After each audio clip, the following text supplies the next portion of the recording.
നാമം വാഴ്ത്തപ്പെടുമാറാകട്ടെ. വളരെ സന്തോഷത്തോടും പ്രത്യാശയോടും ദൈവകൃപയിൽ നമുക്കിന്ന് ഈ ഉപവാസ പ്രാർത്ഥനയായിരിക്കാൻ കർത്താവ് തന്ന നല്ല സമയത്തെ ഓർത്ത ദൈവത്തിന് സ്തോത്രം ചെയ്യുന്നു. 2025 ആണ്ടിൻ്റെ മാർച്ച് മാസം 26 തീയതി ആണ് നമ്മളിന്ന് കൂടി വന്നിരിക്കുന്നത്. കഴിഞ്ഞ 2 മാസം ജനുവരിയിലും ഫെബ്രുവരിയിലും നമ്മൾ ഇപ്രകാരമുള്ള കൂടിയുള്ള കൂടി വരുവാൻ കർത്താവ് നമ്മെ സഹായിച്ചിട്ടുണ്ട്. ഇന്ന് പകൽ സമയം ഈ ഉപവാസ പ്രാർത്ഥനയുടെ ബന്ധത്തിൽ പങ്കെടുക്കുന്ന എല്ലാവരെയും കർത്താവ് ധാരാളമായി അനുഗ്രഹിക്കട്ടെ. ഇന്നത്തെ ദൈവവചന ചിന്തയ്ക്കായി നമ്മൾ പലപ്പോഴും ചിന്തിച്ച വിഷയങ്ങളാണെങ്കിലും ഇന്ന് രാത്രിയിൽ ഇന്ന് പകൽ സമയം പരിശുദ്ധാത്മാവ് ഒരിക്കൽ കൂടി ചില വിഷയങ്ങളെ ഓർപ്പിച്ചുണർത്തുവാൻ വേണ്ടി തന്നിരിക്കുന്ന വിഷയം ഞാൻ ഇന്ന് സംസാരിക്കാൻ കർത്താവിൽ ശരണപ്പെടുന്നു. അതിനായി 25-ാം സങ്കീർത്തനം അതിൻ്റെ 3-ാമത്തെ വാക്യം വായിക്കുന്നു. നിന്നെ കാത്തിരിക്കുന്ന ഒരുത്തനും ലജ്ജിച്ചു പോകുകയില്ല, വെറുതെ ദ്രോഹിക്കുന്നവർ ലജ്ജിച്ച് പോകും. ആര് ലജ്ജിച്ചു പോകത്തില്ല, ആര് ലജ്ജിച്ചു പോകുമെന്നാണ് ഇവിടെ ഭക്തൻ രേഖപ്പെടുത്തിയത്. ദാവീദ് പറയുകയാണ്, നിന്നെ കാത്തിരിക്കുന്ന ദൈവത്തെ കാത്തിരിക്കുന്നവരാരും ലജ്ജിച്ചു പോകത്തില്ലെന്നാൽ വെറുതെ ദ്രോഹിക്കുന്നവർ ലജ്ജിച്ചു പോകും. ഇവിടെ ദൈവനം വളരെ വ്യക്തമാണ്. ആര് ലജ്ജിക്കത്തില്ല, ആര് ലജ്ജിച്ചു പോകും എന്നുള്ളത് വളരെ വ്യക്തമായി രേഖപ്പെടുത്തിയിട്ടുണ്ട്. എന്താണ് ഭക്തന്മാർ ഇങ്ങനെ രേഖപ്പെടുത്താൻ കാരണം? നമുക്ക് അറിയാം, ദാവീദ് മാത്രമല്ല, ദൈവത്തിന് വേണ്ടി കാത്തിരുന്ന ഒരാൾ പോലും ലജ്ജിച്ചു പോയിട്ടില്ല എന്ന് തൻ്റെ പിതാക്കന്മാരുടെ ചരിത്രമറിയാവുന്ന ദാവീദ് അങ്ങനെ രേഖപ്പെടുത്തി. എന്നറിയാം, അബ്രഹാമും സാറായും അവര് കാത്തിരുന്നവരായിരുന്നു. അവര് ക്ഷീണിച്ചു പോയില്ല, വിശ്വാസത്തിൽ മടുത്തു പോയില്ല. അതുകൊണ്ട് അവർ അനുഭവിച്ചതായ നന്മകളും അനുഗ്രഹങ്ങളും അവർ ലജ്ജിച്ചു പോകാതിരുന്നതിനെ കുറിച്ചും അറിയാവുന്ന തലമുറയിൽപ്പെട്ട ദാവീദ് രാജാവ് പറയുകയാണ്, ഞങ്ങളുടെ പിതാക്കന്മാർ നിന്നിൽ ആശ്രയിച്ചു, അവർ ലജ്ജിച്ചു പോയില്ല. അവർ നിനക്കായി കാത്തിരുന്നു, അവര് ലജ്ജിച്ചു പോയിട്ടില്ല. അങ്ങനെയെങ്കിൽ ഞാനും ലജ്ജിച്ചു പോകത്തില്ല. അതാണ് ദാവീദ് പറയുന്നത്. ഉറപ്പോടെ പറയുകയാണ്.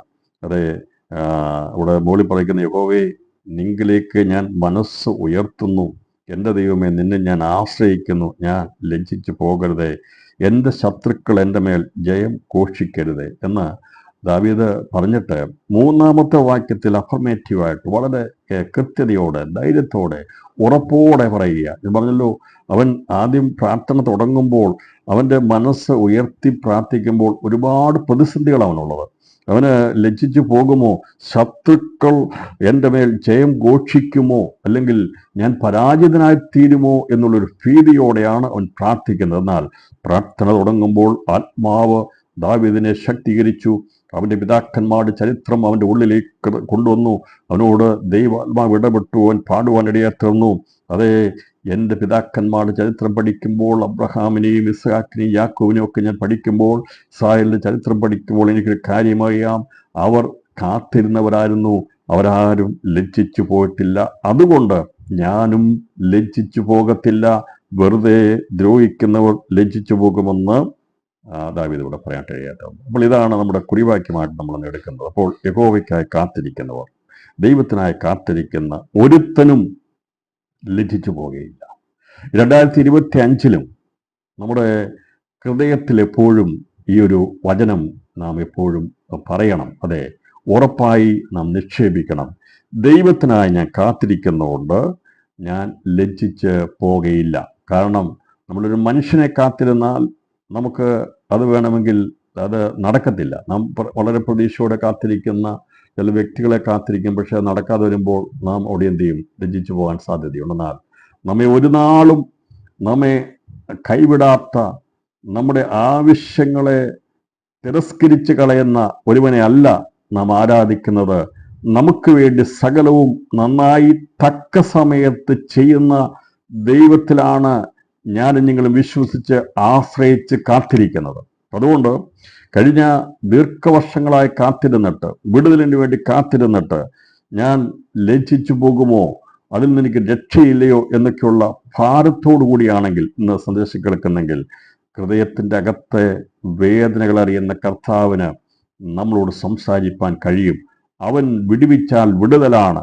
അവൻ നമുക്ക് വേണ്ടി പ്രവർത്തിക്കുന്ന ദൈവമാണ്. അവൻ പ്രവർത്തിച്ച തക്ക സമയത്ത് അവനെ വിടുതൽ വരുത്തി നമ്മുടെ മുഖത്തെ ആദരിക്കും, നാം പ്രകാശിതരായി തീരും എന്നുള്ളതാണ് ഇവിടെ നാം ഇത് ചിന്തിക്കുമ്പോൾ കാണുവാൻ സാധിക്കുന്നത്. ഈ കാത്തിരിപ്പിനെ കുറിച്ച് ആത്മീയമായിട്ടും ഭൗതികമായിട്ടുള്ള രീതി രണ്ടായിട്ട് നമ്മൾ വേർതിരിച്ച് നമ്മൾ ചിന്തിക്കണം. നമുക്കറിയാം, ആത്മീയ കാത്തിരിപ്പുണ്ട്, അതുപോലെ തന്നെ ഭൗതികമായിട്ടുള്ള കാത്തിരിപ്പുണ്ട്. ഭൗതിക ജീവിതത്തിലുള്ള ബന്ധത്തിലുള്ള കാത്തിരിപ്പ് അത് നമ്മുടെ ജീവിതത്തിന് അനുദിനം വേണ്ടതാണ്. ആത്മീയ ജീവിതത്തിലുള്ള കാത്തിരിപ്പ് അത് ഭക്തന്മാർക്ക് എപ്പോഴും ആ കാത്തിരിപ്പുണ്ട്. അപ്പോൾ രണ്ടായിട്ട് നമ്മൾ ചിന്തിക്കണം. ഒന്ന്, നമ്മുടെ ജീവിതത്തിന്റെ കാത്തിരിപ്പ് അത് രണ്ടിലും നാം ലജ്ജിച്ചു പോകത്തില്ല. ഭൗതിക വിഷയത്തിന് വേണ്ടി കാത്തിരുന്നാലും ആത്മീയ വിഷയത്തിന് വേണ്ടി കാത്തിരിക്കുമ്പോഴും നാം ഈ രണ്ട് കാര്യങ്ങൾ, നമ്മുടെ കാത്തിരിപ്പ് അങ്ങനെയുണ്ട്. നമ്മൾ പ്രാർത്ഥിച്ചിട്ട് ദൈവസ്ഥനിൽ കാത്തിരിക്കുക, നമുക്കൊരു അപേക്ഷ കൊടുത്തിട്ട് കാത്തിരിക്കും. അതിൻ്റെ അധികാരികൾ അത് തീരുമാനമെടുത്തിട്ട് യെസ് അല്ലെങ്കിൽ നോ പറയും. നമ്മളൊരു അപേക്ഷ കൊടുത്തു, അത് കാത്തിരിക്കുകയാണ്. കാരണം അത് അവർ തീരുമാനിച്ചെങ്കിലേ ബാക്കി കാര്യം നടക്കുകയുള്ളൂ. അങ്ങനെയാണെങ്കിൽ സ്വർഗത്തിലേക്ക് നാം അയക്കുന്ന പ്രാർത്ഥനയാണ്, അപേക്ഷയാണ്, അത് റിജക്റ്റായി പോകത്തില്ല. ഭക്തന്മാരുടെ എളിയവരുടെ അപേക്ഷയെ ദൈവം നിരസിക്കുകയിൽ ഒരിക്കലും നിന്റെ അപേക്ഷ റിജക്റ്റായെന്ന് പറയത്തില്ല. അവിടെ അത് പെൻഡിങ് ആയി വെച്ചിട്ടുണ്ടെങ്കിലും അതവിടെ തീരുമാനം എടുക്കാതെ വെച്ചിരിക്കുകയല്ല, തീരുമാനം എടുത്തിട്ട് മാറ്റിവെച്ചിരിക്കുന്നത് അതിനൊരു സമയം ദൈവം കുറിച്ചു വെച്ചിട്ടുണ്ട്. ആ സമയത്ത് ദൈവം അത് റിലീസ് ചെയ്ത് നമ്മുടെ കയ്യിൽ തരുന്ന നമ്മുടെ കർത്താവാണ്. ഞാൻ പറഞ്ഞല്ലോ, തൻ്റെ ഭക്തന്മാരുടെ കണ്ണുനീർ, അവരുടെ ആവശ്യങ്ങൾ, അവരുടെ ദൈവസന്നിധിയിൽ യാചിക്കുന്ന ഒന്നും ദൈവം തള്ളിക്കളയത്തില്ല. അതുകൊണ്ട് പറയുന്നത്, എൻ്റെ അപേക്ഷ തള്ളിക്കളയാത്തവൻ, എന്നെ നിരസിച്ച് കളയാത്തവൻ, അതായത് നമ്മെ ഒരു നാൾ തള്ളിക്കളയത്തില്ല. നമ്മുടെ മക്കൾ നമ്മളോട് കാര്യം അപേക്ഷിച്ചാൽ നാം അത് തള്ളിക്കളയത്തില്ല.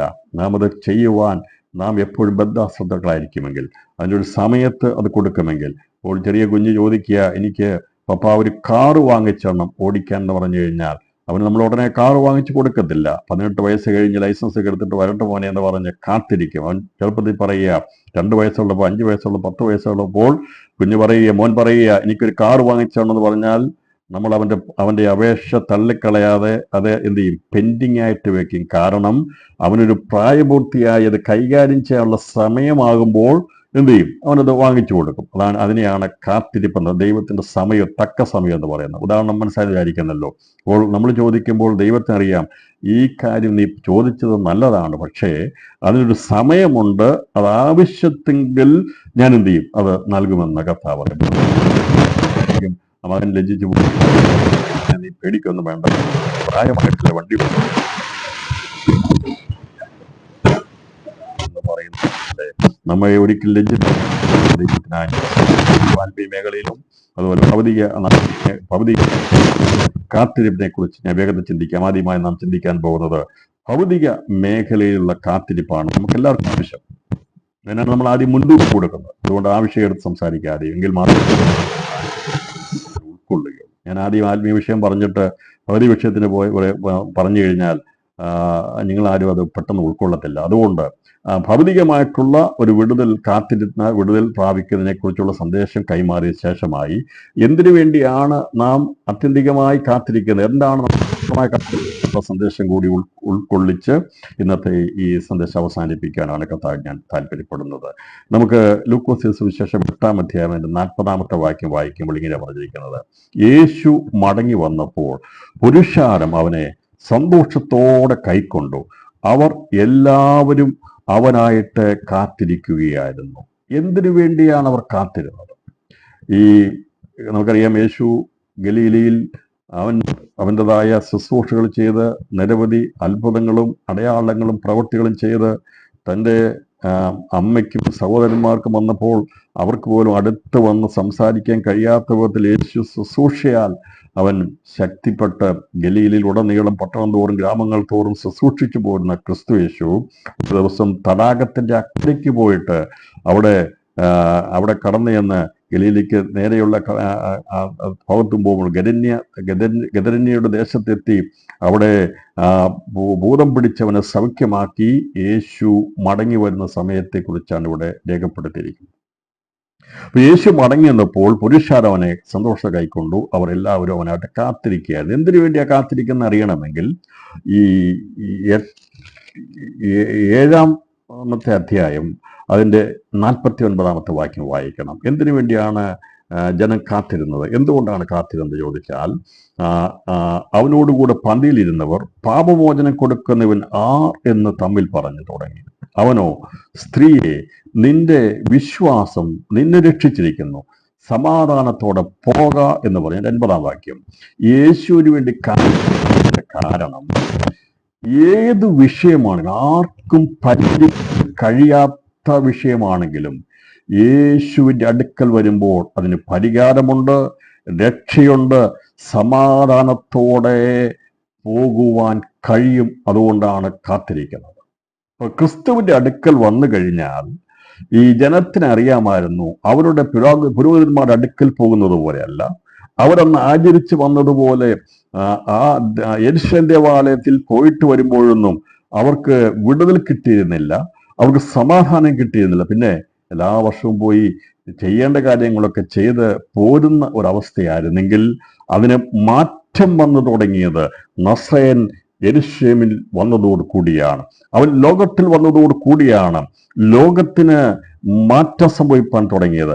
അതുവരെ ചെയ്തു വന്ന പ്രമാണങ്ങൾക്കോ അതുവരെ ആചരിച്ചു വന്ന അവരുടെ പൗരോഹിത്യപരമായിരിക്കുന്ന കാര്യങ്ങൾക്കോ ഒന്നും ചെയ്യാൻ കഴിയാതിരുന്നപ്പോൾ നസ്രയൻ ലോകത്തിൽ വന്നു കഴിഞ്ഞപ്പോൾ അവർക്ക് മനസ്സിലായി, ഇവനെ കാത്തിരുന്നാൽ രക്ഷയുണ്ട്, ഇവനോട് അടുത്തു വന്നു കഴിഞ്ഞാൽ സമാധാനമുണ്ടാകും എന്നുള്ള ആ ആഗ്രഹപ്രകാരം അതുകൊണ്ടാണ് ജനം യേശുവിന് വേണ്ടി കാത്തിരുന്നത്. ഇന്നും സുവിശേഷത്തിന് വേണ്ടി ജനം കാത്തിരിക്കുന്നത്, യേശുവിന് വേണ്ടി കാത്തിരിക്കുന്നത്, ഇന്നും ദൈവത്തിന് വേണ്ടി ജനം കാത്തിരിക്കുന്നതിന്റെ കാരണം മറ്റൊന്നുമല്ല. യേശുവിന്റെ വചനം കേൾക്കുമ്പോൾ അതിൻ്റെ അകത്ത് രക്ഷയുണ്ട്. യേശുവിന്റെ വചനം കേൾക്കുമ്പോൾ രക്ഷയും സമാധാനവും ഉണ്ട്. ലോകത്തിൽ അനുദിനം സമാധാനം ഇല്ലാതായിക്കൊണ്ടിരിക്കുമ്പോൾ, അത് നാശത്തിലേക്ക് പോയിക്കൊണ്ടിരിക്കുമ്പോൾ, എവിടെ സമാധാനമെന്ന് വിചാരിച്ചുകൊണ്ട് അനേകർ നെട്ടോട്ടമോടുമ്പോൾ യേശു ക്രിസ്തു കാൽവറിയിൽ ചൊരിഞ്ഞ രക്തം കൊണ്ട് സമാധാനമുണ്ടാക്കി. സമാധാനം വെറുതെ ഉണ്ടായതല്ല, ക്രിസ്തുയേശു മുഖാന്തരമുള്ള സമാധാനമുണ്ടായത്. കാൽവറിയിൽ അവൻ സാത്താന്റെ തലയെ തകർത്ത് അസമാധാനത്തിന്റെ പ്രഭുവായിരുന്ന അവനെ തകർത്തുകൊണ്ട് സമാധാനത്തിന്റെ പ്രഭുവായിരിക്കുന്ന യേശു സമാധാനം ഉണ്ടാക്കിയത് കൊണ്ടാണ് ലോകത്തിൽ വന്നപ്പോൾ സമാധാനമുണ്ടായത്. അതുകൊണ്ടാണ് ജനക്കാർ ഇവിടെ അതിൻ്റെ നമുക്കറിയാം 7-ാം അധ്യായം പരീശന്മാരിൽ ഒരുത്തനായ ശിമോന്റെ വീട്ടിൽ യേശു ചെന്നപ്പോൾ ആ പട്ടണത്തിലെ പാവനിയായ സ്ത്രീ വന്ന് അവൾ അതുവരെയും അനുഭവിച്ചിരുന്ന അവിടെ പാപവും അവളുടെ അസമാധാനവും എല്ലാം എവിടെ ഒഴിഞ്ഞു വെക്കുവാൻ കഴിയും, എങ്ങനെ ഒരു വിടുതൽ കിട്ടുമെന്ന് അവൾ ആഗ്രഹിച്ചിരുന്നവളാണ്. ഞാൻ പറഞ്ഞല്ലോ, ഇവൾ പാരമ്പര്യമായിട്ടുള്ള പല കാര്യങ്ങളും ഒക്കെ അറിയാമെങ്കിലും അവൾക്ക് മനസ്സിലായി ഇതൊന്നും അവിടെ മനസ്സിന് ശാന്തത കൊടുക്കത്തില്ല, സമാധാനം കൊടുക്കത്തില്ല. മനുഷ്യൻ ഭാവിയായി കഴിയുമ്പോൾ അവനുണ്ടാകുന്ന അസമാധാനം, ഇന്നത്തെ ജീവിതത്തിന്റെ മേഖലകളിലെ മനുഷ്യന്റെ അസമാധാനത്തിന്റെ കാരണം പാപമാണ്, സ്വസ്ഥതയില്ലായ്മയുടെ കാരണം പാപമാണ്. അത് ഞാൻ പറഞ്ഞല്ലോ, ലോകത്തിൽ അസമാധാനം അലിയോട് ചുരുന്നതിന്റെ പുറകിൽ പ്രവർത്തിക്കുന്നത് പാപവും പിശാചുമാകുമ്പോൾ അതിനെ മാറ്റുവാൻ വേണ്ടി യേശു പ്രത്യക്ഷമായി. അതുകൊണ്ടാണ് ക്രിസ്തു ജീവന്റെ നായകനും സമാധാനത്തിന്റെ പ്രഭുവുമായതുകൊണ്ട് അവന്റെ അടുക്കൽ വരുമ്പോൾ രക്ഷയുണ്ടാകുന്നത്, അവന്റെ അടുക്കൽ വരുന്നത് സമാധാനമുണ്ടാകുന്നു. ഞാൻ പ്രസംഗിക്കുന്ന, നമ്മൾ വിശ്വസിക്കുന്ന യേശു സമാധാനത്തിന്റെ പ്രഭുവാണ്. അവന് മാത്രമേ സമാധാനം നൽകുവാൻ കഴിയത്തുള്ളൂ. കാരണം മനുഷ്യനെ വിടിവിച്ച്, പാപത്തിൽ നിന്ന് വിടിവിച്ച് വിശുദ്ധീകരിച്ച് അവന്റെ ഉള്ളിൽ സ്വസ്ഥത നൽകി സമാധാനം നൽകുന്ന ക്രിസ്തു ലോകത്തിൽ വന്നപ്പോൾ അവർക്ക് മനസ്സിലായി, ഏത് ഭാവിയായിരിക്കുന്ന വ്യക്തിക്കും യേശുവിന്റെ അടുക്കൽ വരുമ്പോൾ സമാധാനമുണ്ട്. നമുക്കറിയാം, ഇതിനെക്കുറിച്ച് ഒരുപാട് തെളിവുകൾ നമുക്കുണ്ട്. പാവനിയായ സ്ത്രീയെ, വ്യഭിചാരിക്കുണ്ടത്തിൽ പിടിച്ച സ്ത്രീയെ, അങ്ങനെ വിവിധ ഉള്ള ആൾക്കാരൊക്കെ യേശുവിന്റെ അടുക്കൽ വന്നിട്ട് അവർ പോകുമ്പോൾ അവർ രക്ഷ പ്രാപിച്ച് സമാധാനത്തോടെ മടങ്ങിപ്പോയത്. അപ്പോൾ ഈ ക്രിസ്തുവിന്റെ സാന്നിധ്യവും യേശുവിന്റെ ആ സാമീപ്യം കൊണ്ട് ഉണ്ടാകുന്ന രക്ഷയും അത് മുഖാന്തരം ഉണ്ടാകുന്ന സമാധാനവും അനുഭവിച്ചത് കൊണ്ടാണ് അവരെല്ലാവരും കാത്തിരുന്നത്. അനേകർ കാത്തിരിക്കുക, യേശു ഒന്ന് മടങ്ങി വന്നാൽ, അവന്റെ അടുക്കൽ എന്റെ വിഷയമെന്ന് അവതരിപ്പിച്ചാൽ എനിക്ക് സമാധാനമുണ്ടാകും, എനിക്ക് സ്വസ്ഥതയുണ്ടാകും, എൻ്റെ കാര്യത്തിന് വിടുതലുണ്ടാകും എന്ന് പറഞ്ഞുകൊണ്ട് അവര് യേശുവിനെ സന്തോഷത്തോടെ കൈക്കൊണ്ടു. അവർ കൈക്കൊണ്ടു സന്തോഷത്തോടെ. കാരണം നമുക്കറിയാം, വിടുതൽ നൽകുന്ന ഒരുവനെ കാത്തിരിക്കുന്നത് സന്തോഷത്തോടെയാണ്.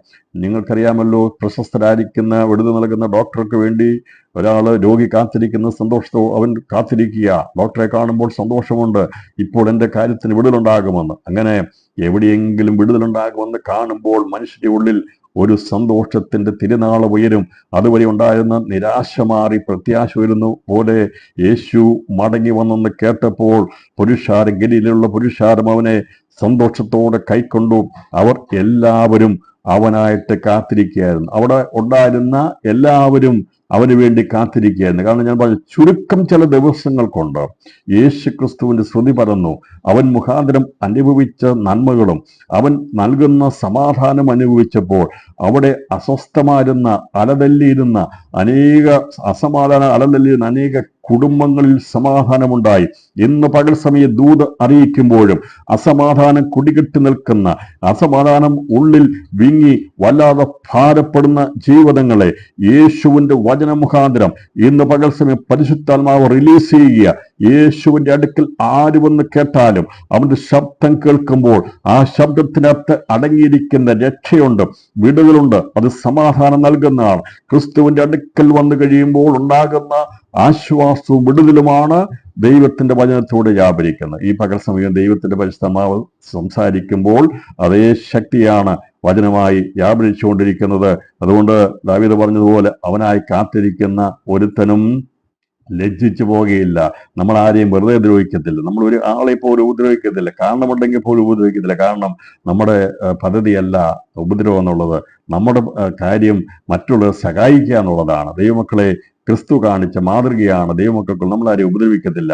നാം എല്ലാവരെയും നാം സഹായിക്കുവാൻ ബദ്ധാസത്തുക്കളാണ്. അതുകൊണ്ടാണ് ഇവിടെ കർത്താവിന്റെ വചനത്തിൽ പതിക്കുന്നത്, വെറുതെ ദ്രോഹിക്കുന്നവർ ലജ്ജിച്ചു പോകും, എന്നാൽ അവനായി കാത്തിരിക്കുന്ന ഒരുത്തൻ ലജ്ജിച്ചു പോകും. കർത്താവിന് വേണ്ടി കാത്തിരുന്ന ഒരാൾ പോലും ലജ്ജിച്ചു പോയിട്ടില്ലെന്നുള്ളത് തുടർന്നുള്ള ഭാഗങ്ങൾ പഠിക്കുമ്പോൾ നമുക്ക് കാണാൻ സാധിക്കും. കാത്തിരുന്നതില് അതിനകത്ത് വളരെ വളരെ അത്യാവശ്യമായി കാത്തിരുന്ന വ്യക്തിയായിരുന്നു പള്ളിപ്രമാണിയായ യായിറോസ്.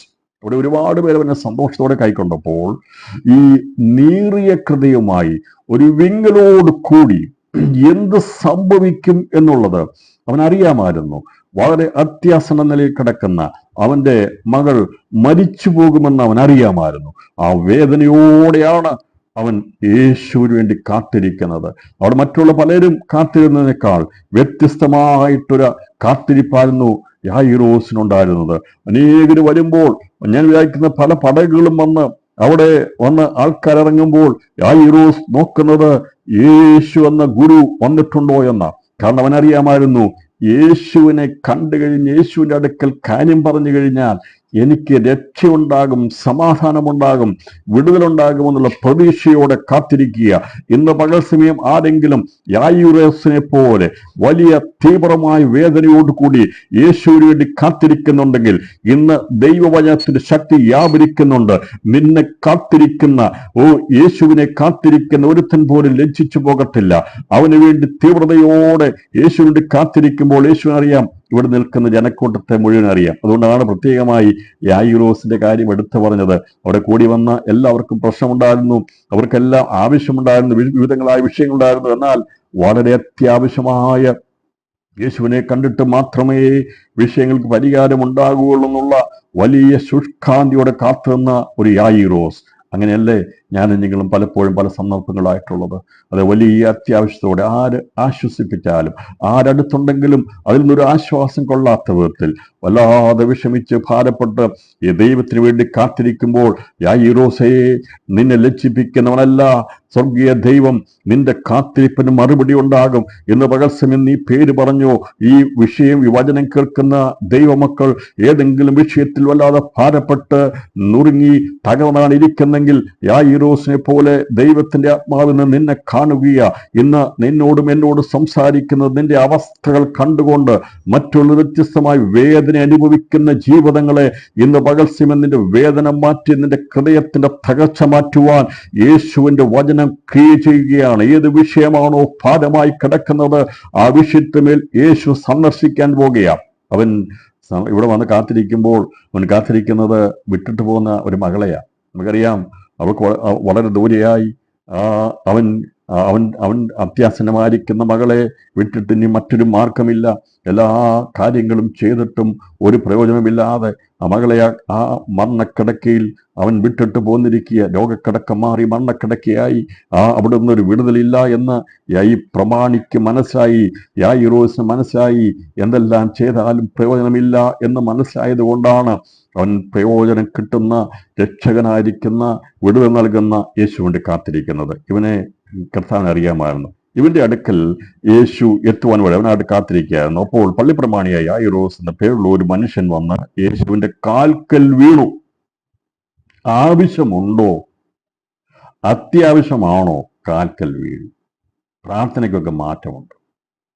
നമ്മൾ സാധാരണ പ്രാർത്ഥിക്കും, നമ്മുടെ ആവശ്യങ്ങൾ കണ്ടു. എന്നാൽ ഈ തകർന്നു കഴിയുമ്പോൾ നമുക്കറിയാം ദൈവസനയിൽ നമ്മൾ നെടുമ്പാട് വീഴും. നമുക്കങ്ങനെ കാൽക്കൽ വീണ നിരവധി സംഭവങ്ങൾ പഴയ നിയമത്തിലുണ്ട്. മോശയൊക്കെ അവരുടെ ജീവിതത്തിൽ വലിയ പ്രതിസന്ധി വരുമ്പോൾ അവർ ഇരുന്നല്ല പ്രാർത്ഥിച്ചത്, അവർ നിന്നല്ല പ്രാർത്ഥിച്ചത്, അവർ കമിഴ്ന്ന് കിടന്ന് പ്രാർത്ഥിക്കുമായിരുന്നു. ദൈവത്തിൽ വീണ് കിടക്കുമായിരുന്നു. കാരണം അത്രമാത്രം പ്രതിസന്ധി വന്നപ്പോൾ, വിഷയം വന്നപ്പോൾ, ഭാരം വന്നപ്പോൾ അവർക്ക് നിൽക്കാൻ കഴിയത്തില്ലായിരുന്നു, ഇരിക്കാൻ കഴിയത്തില്ലായിരുന്നു. നമുക്കറിയാവുന്ന ചില വിഷയം വരുമ്പോൾ നിൽക്കാനും ഇരിക്കാനും കഴിയാതെ അസ്വസ്ഥപ്പെടും. ആ സന്ദർഭങ്ങളിൽ മോശ കവിട് വീണ് കിടന്ന് പ്രാർത്ഥിച്ചു. എന്ന പകൽ സമയം എന്നെ കേൾക്കുന്ന പ്രിയപ്പെട്ടവരെ, ഈ യേശു വേണ്ടി കാത്തിരുന്ന ഈ പള്ളിപ്രമാണി, അവന്റെ പ്രമാണിത്വം ഒക്കെ ഉണ്ടായിരുന്നു. ഒരു കാലത്ത് അവൻ വളരെ പ്രമാണിയായി നടന്നവനാ. എന്നാൽ യേശുവിനെ കണ്ടപ്പോൾ അവന് മനസ്സിലായി അവനൊന്നുമല്ല എന്ന്. പകൽ സമയം പ്രിയപ്പെട്ടവരെ, നമുക്ക് എന്തെല്ലാം ഉണ്ടെങ്കിലും സമാധാനമില്ലെങ്കിൽ, സ്വസ്ഥതയില്ലെങ്കിൽ, സന്തോഷമില്ലെങ്കിൽ അതുകൊണ്ടൊരു കാര്യവുമില്ല. ഈ യായിറോസിന്റെ ജീവിതത്തിൽ, അവന്റെ ജീവിതത്തിൽ വന്ന ഭാരമേറിയ വിഷയം വന്നപ്പോൾ അവൻ യേശു വേണ്ടി കാത്തിയോടെ അത്രയും പേരുണ്ടായിരുന്നിട്ട് അവരാരും തന്നെ യേശുവിന്റെ കാൽക്കൽ വന്ന് വീണില്ല. എന്നാൽ അത്യാവശ്യമുള്ള ആവശ്യങ്ങളെക്കാൾ അത്യാവശ്യമുള്ളതായി യായിറോസ് യേശുവിന്റെ കാൽക്കൽ വീണു. ഇന്ന് പകൽ സമയം ഭാരമുണ്ടെങ്കിൽ, വേദനയുണ്ടെങ്കിൽ, പ്രയാസമുണ്ടെങ്കിൽ നീ കർത്താവിന്റെ കാൽക്കൽ ഒന്ന് വീണ് കിടന്ന് പ്രാർത്ഥിച്ചു നോക്ക്, വിടുതലുണ്ടാകും. മുറിയടച്ച് ദൈവത്തിൽ വീണ് കിടന്ന് പ്രാർത്ഥിക്കണം. അതെ, എൻ്റെ കർത്താവേ, നീ എനിക്ക് വേണ്ടി പ്രവർത്തിക്കണമേ എന്ന് വീണ് കിടന്ന് കാൽക്കൽ വീണ് കിടന്ന് പ്രാർത്ഥിച്ചു. അതെ, മറ്റാരും കാണേണ്ട ആവശ്യമില്ല. ദൈവസന്നിധിയിൽ അവന്റെ കാൽക്കൽ വീണ് കിടന്നാൽ അവൻ നമ്മോട് കരുണ കാണിക്കുന്ന ദൈവമാണ്. അവന് കാരണം എന്താണെന്നറിയാമോ? അവന് ഏകദേശം 12 വയസ്സുള്ള ഏകജാതയായ ഒരു മകളുണ്ടായിരുന്നു. ഒരൊറ്റ പെണ്ണേ ഉള്ളൂ. 12 വയസ്സുമുണ്ട്. താലോലിച്ച് വളരെ സ്നേഹിച്ച് വളർത്തിക്കൊണ്ടുവന്നതാ.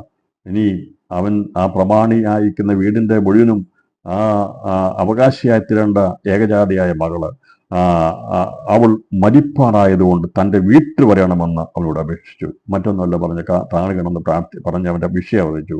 അവൻ പറയുകയാണ്, യേശുവിന്റെ കാൽക്കൽ വീണ് കിടന്നാൽ നിന്നെ തട്ടി മാറ്റിയവൻ പോവുകയില്ല കേട്ടോ. കണ്ണുനീരിനെ മറികടന്ന് പോകുന്ന ദൈവമല്ല നമ്മുടെ കർത്താവ്. ഇന്ന് പകൽ സമയം ഈ സന്ദേശം കേൾക്കുമ്പോൾ ദൈവസന്നിധിയിൽ കരഞ്ഞ്, ദൈവമേ, ഞാൻ അനുഭവിക്കുന്ന വേദന വലുതാണ്, എൻ്റെ പ്രയാസം വലുതാണ്, നിനക്ക് മാത്രമേ എന്നെ സഹായിപ്പാൻ കഴിയത്തുള്ളൂ. അവൻ പറഞ്ഞു, കർത്താവേ, എൻ്റെ 12 വയസ്സായിട്ടുള്ള മകള് അവള് മരിപ്പാറായിരിക്കുക.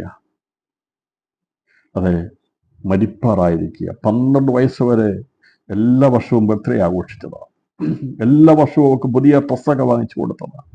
പക്ഷേ 12 വയസ്സ് കഴിഞ്ഞപ്പോൾ ഇനി അവൾക്ക് വേണ്ടി ബർത്ത്ഡേ നടത്തണമെന്ന് എനിക്ക് തോന്നുന്നില്ല. അവൾക്ക് ഇനി പുതിയ ഡ്രസ്സ് വാങ്ങിച്ചു കൊടുക്കണമെന്ന് എനിക്ക് തോന്നുന്നില്ല. അവൻ്റെ ആഗ്രഹമെല്ലാം അസ്തമിച്ചു പോയി. ഇന്ന് പകൽ സമയം പലതും കാത്തിരുന്നിട്ട് അത് ചെയ്യാൻ കഴിയാതിരിക്കുന്ന ജീവിതങ്ങൾ സന്ദേശം കേൾക്കുന്നുണ്ട്. അതങ്ങനെയായിരുന്നെങ്കിൽ എനിക്കത് ചെയ്യാമായിരുന്നു, സന്തോഷിക്കാമായിരുന്നു, ഇന്നതൊക്കെ ചെയ്യാമായിരുന്നു എന്ന് വിചാരിക്കുന്ന ജീവിതമേ ഈ യായിറോസ് അവൻ പലതും ചിന്തിക്കുകയാണ്. കഴിഞ്ഞ ദിവസങ്ങളൊക്കെ എത്ര സന്തോഷമായിരുന്നു, എത്ര ആനന്ദമായിരുന്നു. മകളുമായിട്ടുള്ള ആ കുടുംബജീവിതം അല്ലെങ്കിൽ സന്തോഷകരമായിരുന്നു, വളരെ ആനന്ദമായിരുന്നു. പ്രമാണിയായി ജീവിച്ചവനാ. പക്ഷേ അവന് മനസ്സിലായി, അവൻ സന്തോഷിച്ചിരുന്ന, അവൻ്റെ ആനന്ദമായിരുന്ന, അവൻ പ്രതീക്ഷിച്ചിരുന്ന മകൾ ഇപ്പോൾ മരിപ്പാറായതുകൊണ്ട് വൈദ്യന്മാർക്ക് സൗഖ്യമാക്കുവാൻ കഴിയത്തില്ല, മത പൗരോഹിത്യങ്ങൾക്ക് സൗഖ്യമാക്കുവാൻ കഴിയത്തില്ല. എന്നാൽ എനിക്കൊരുവനെ അറിയാം, നസ്രയനെ അറിയാം. അവന്റെ കാൽക്കൽ വീണ് കിടന്നാൽ വിടുതലുണ്ടാകുമെന്നുള്ള ആ വിശ്വാസമുള്ളത് കൊണ്ട് അവൻ ദൈവസ്ഥനിൽ വീണ് കിടന്ന് പറഞ്ഞു, അവൻ എൻ്റെ വീട്ടിൽ നീ ഒന്ന് വരണം, എൻ്റെ മകളെ സൗഖ്യമാക്കണം എന്ന് പറഞ്ഞു. അവൻ പോകുമ്പോൾ പുരുഷാരോനെ തിക്കിക്കൊണ്ടിരുന്നു. കർത്താവ് ഒരു കാര്യം പോലും ഒന്നും അവനോട് എതിര് പറഞ്ഞില്ല. ഞാൻ പറഞ്ഞല്ലോ, സമയത്ത് പ്രവർത്തിക്കുന്ന നമ്മുടെ കർത്താവ്. ഞാൻ നാളെ വരാമെന്ന് പറഞ്ഞില്ല. നമ്മൾ വിചാരിക്കും എന്തുകൊണ്ടാ ലാസറസ് സൗഖ്യമാകാതെ കിടന്നപ്പോൾ മണ്ണത്തെ കിടക്ക കഴിച്ചു ചെന്നാൽ അതിന് ഉദ്ദേശമുണ്ടായിരുന്നു. ഇവിടെ ഈ സമയത്ത് ഇവരോട് പറഞ്ഞില്ല നീ പൊയ്ക്കോ, ഞാൻ വന്നേക്കാമെന്ന് യേശു പറഞ്ഞില്ല. യേശു നേരെ യാത്ര ചെയ്തത് ഈ യായിറോസിന്റെ വീട്ടിലേക്കായിരുന്നു. ഇന്ന് പകൽ സമയവും വേദനപ്പെടുന്ന ജീവിതമേ, നിന്റെ പ്രാർത്ഥനയുടെ വിഷയത്തിലേക്ക് യേശു കാൽനട വെച്ചിട്ടുണ്ടെങ്കിൽ, അവൻ പാദം ചവിട്ടിട്ടുണ്ടെങ്കിൽ, അവൻ പ്രവർത്തിപ്പാൻ തുടങ്ങിയിട്ടുണ്ടെങ്കിൽ, ഇന്ന് പകൽ സമയം നിന്നെ പരാജയപ്പെടുത്താൻ ആർക്കും കഴിയത്തില്ല. നീ ലജ്ജിച്ചു പോകുവാൻ ദൈവം സമ്മതിക്കുകയില്ല. അതെ, ക്രിസ്തുവിന്റെ പാദമാണ് വെച്ചിരിക്കുന്നെങ്കിൽ, അവൻ പ്രവർത്തിക്കാൻ വേണ്ടി ഇറങ്ങിയിട്ടുണ്ടെങ്കിൽ തടസ്സങ്ങൾ ഏറെ വരും. എങ്കിലും ആ വിഷയം നിർവഹിക്കുവാൻ എൻ്റെ ദൈവത്തിന് കഴിയും. അവൻ അസാധ്യമായിട്ടൊന്നുമില്ല. അവൻ തിരമാലകളുടെ മീതെ നടക്കുന്നവനാ. എത്ര അടിച്ചുയർന്ന തിരമാല ഉയർന്നു വന്നാലും അതിന്റെ മീതെ നടക്കുവാൻ കഴിവുള്ളവൻ. ഇന്ന് പകൽ സമയം ചില ഹൃദയങ്ങളുടെ വേദന തിങ്ങുന്ന വിഷയങ്ങൾ, തിരമാലകൾ പോലെ ഉയർന്ന വിഷയങ്ങൾ മേൽ അവൻ തണകൊണ്ട് നിന്നെ സ്വസ്ഥത അനുഭവിപ്പാൻ വേണ്ടി യേശു ആ അസ്വസ്ഥമായിരിക്കുന്ന, വേദനപ്പെടുന്ന, നിലവിളിക്കുന്ന, വല്ലാതായിരിക്കുന്ന യായിറോസിന്റെ വീട്ടിലേക്ക് യേശു നടക്കുകയാണ്. ഇന്ന് പകൽ സമയം ആത്മാവിൽ ദർശിക്കാൻ കഴിയുമെങ്കിൽ ക്രിസ്തു അങ്ങനെ എന്നിലേക്ക് കൊണ്ട് ഇന്ന് സ്വസ്ഥത അനുഭവിക്കുന്ന എത്രയോ മേഖലകളിൽ, എത്രയോ പ്രയാസങ്ങളിൽ ഞാനും നിങ്ങളും ഇല്ലാതായി തീരാമായിരുന്നു. എന്നാൽ അവൻ നമ്മുടെ അടുക്കൽ വന്ന് നമ്മെ സൗഖ്യമാക്കി വിടുവിച്ചു.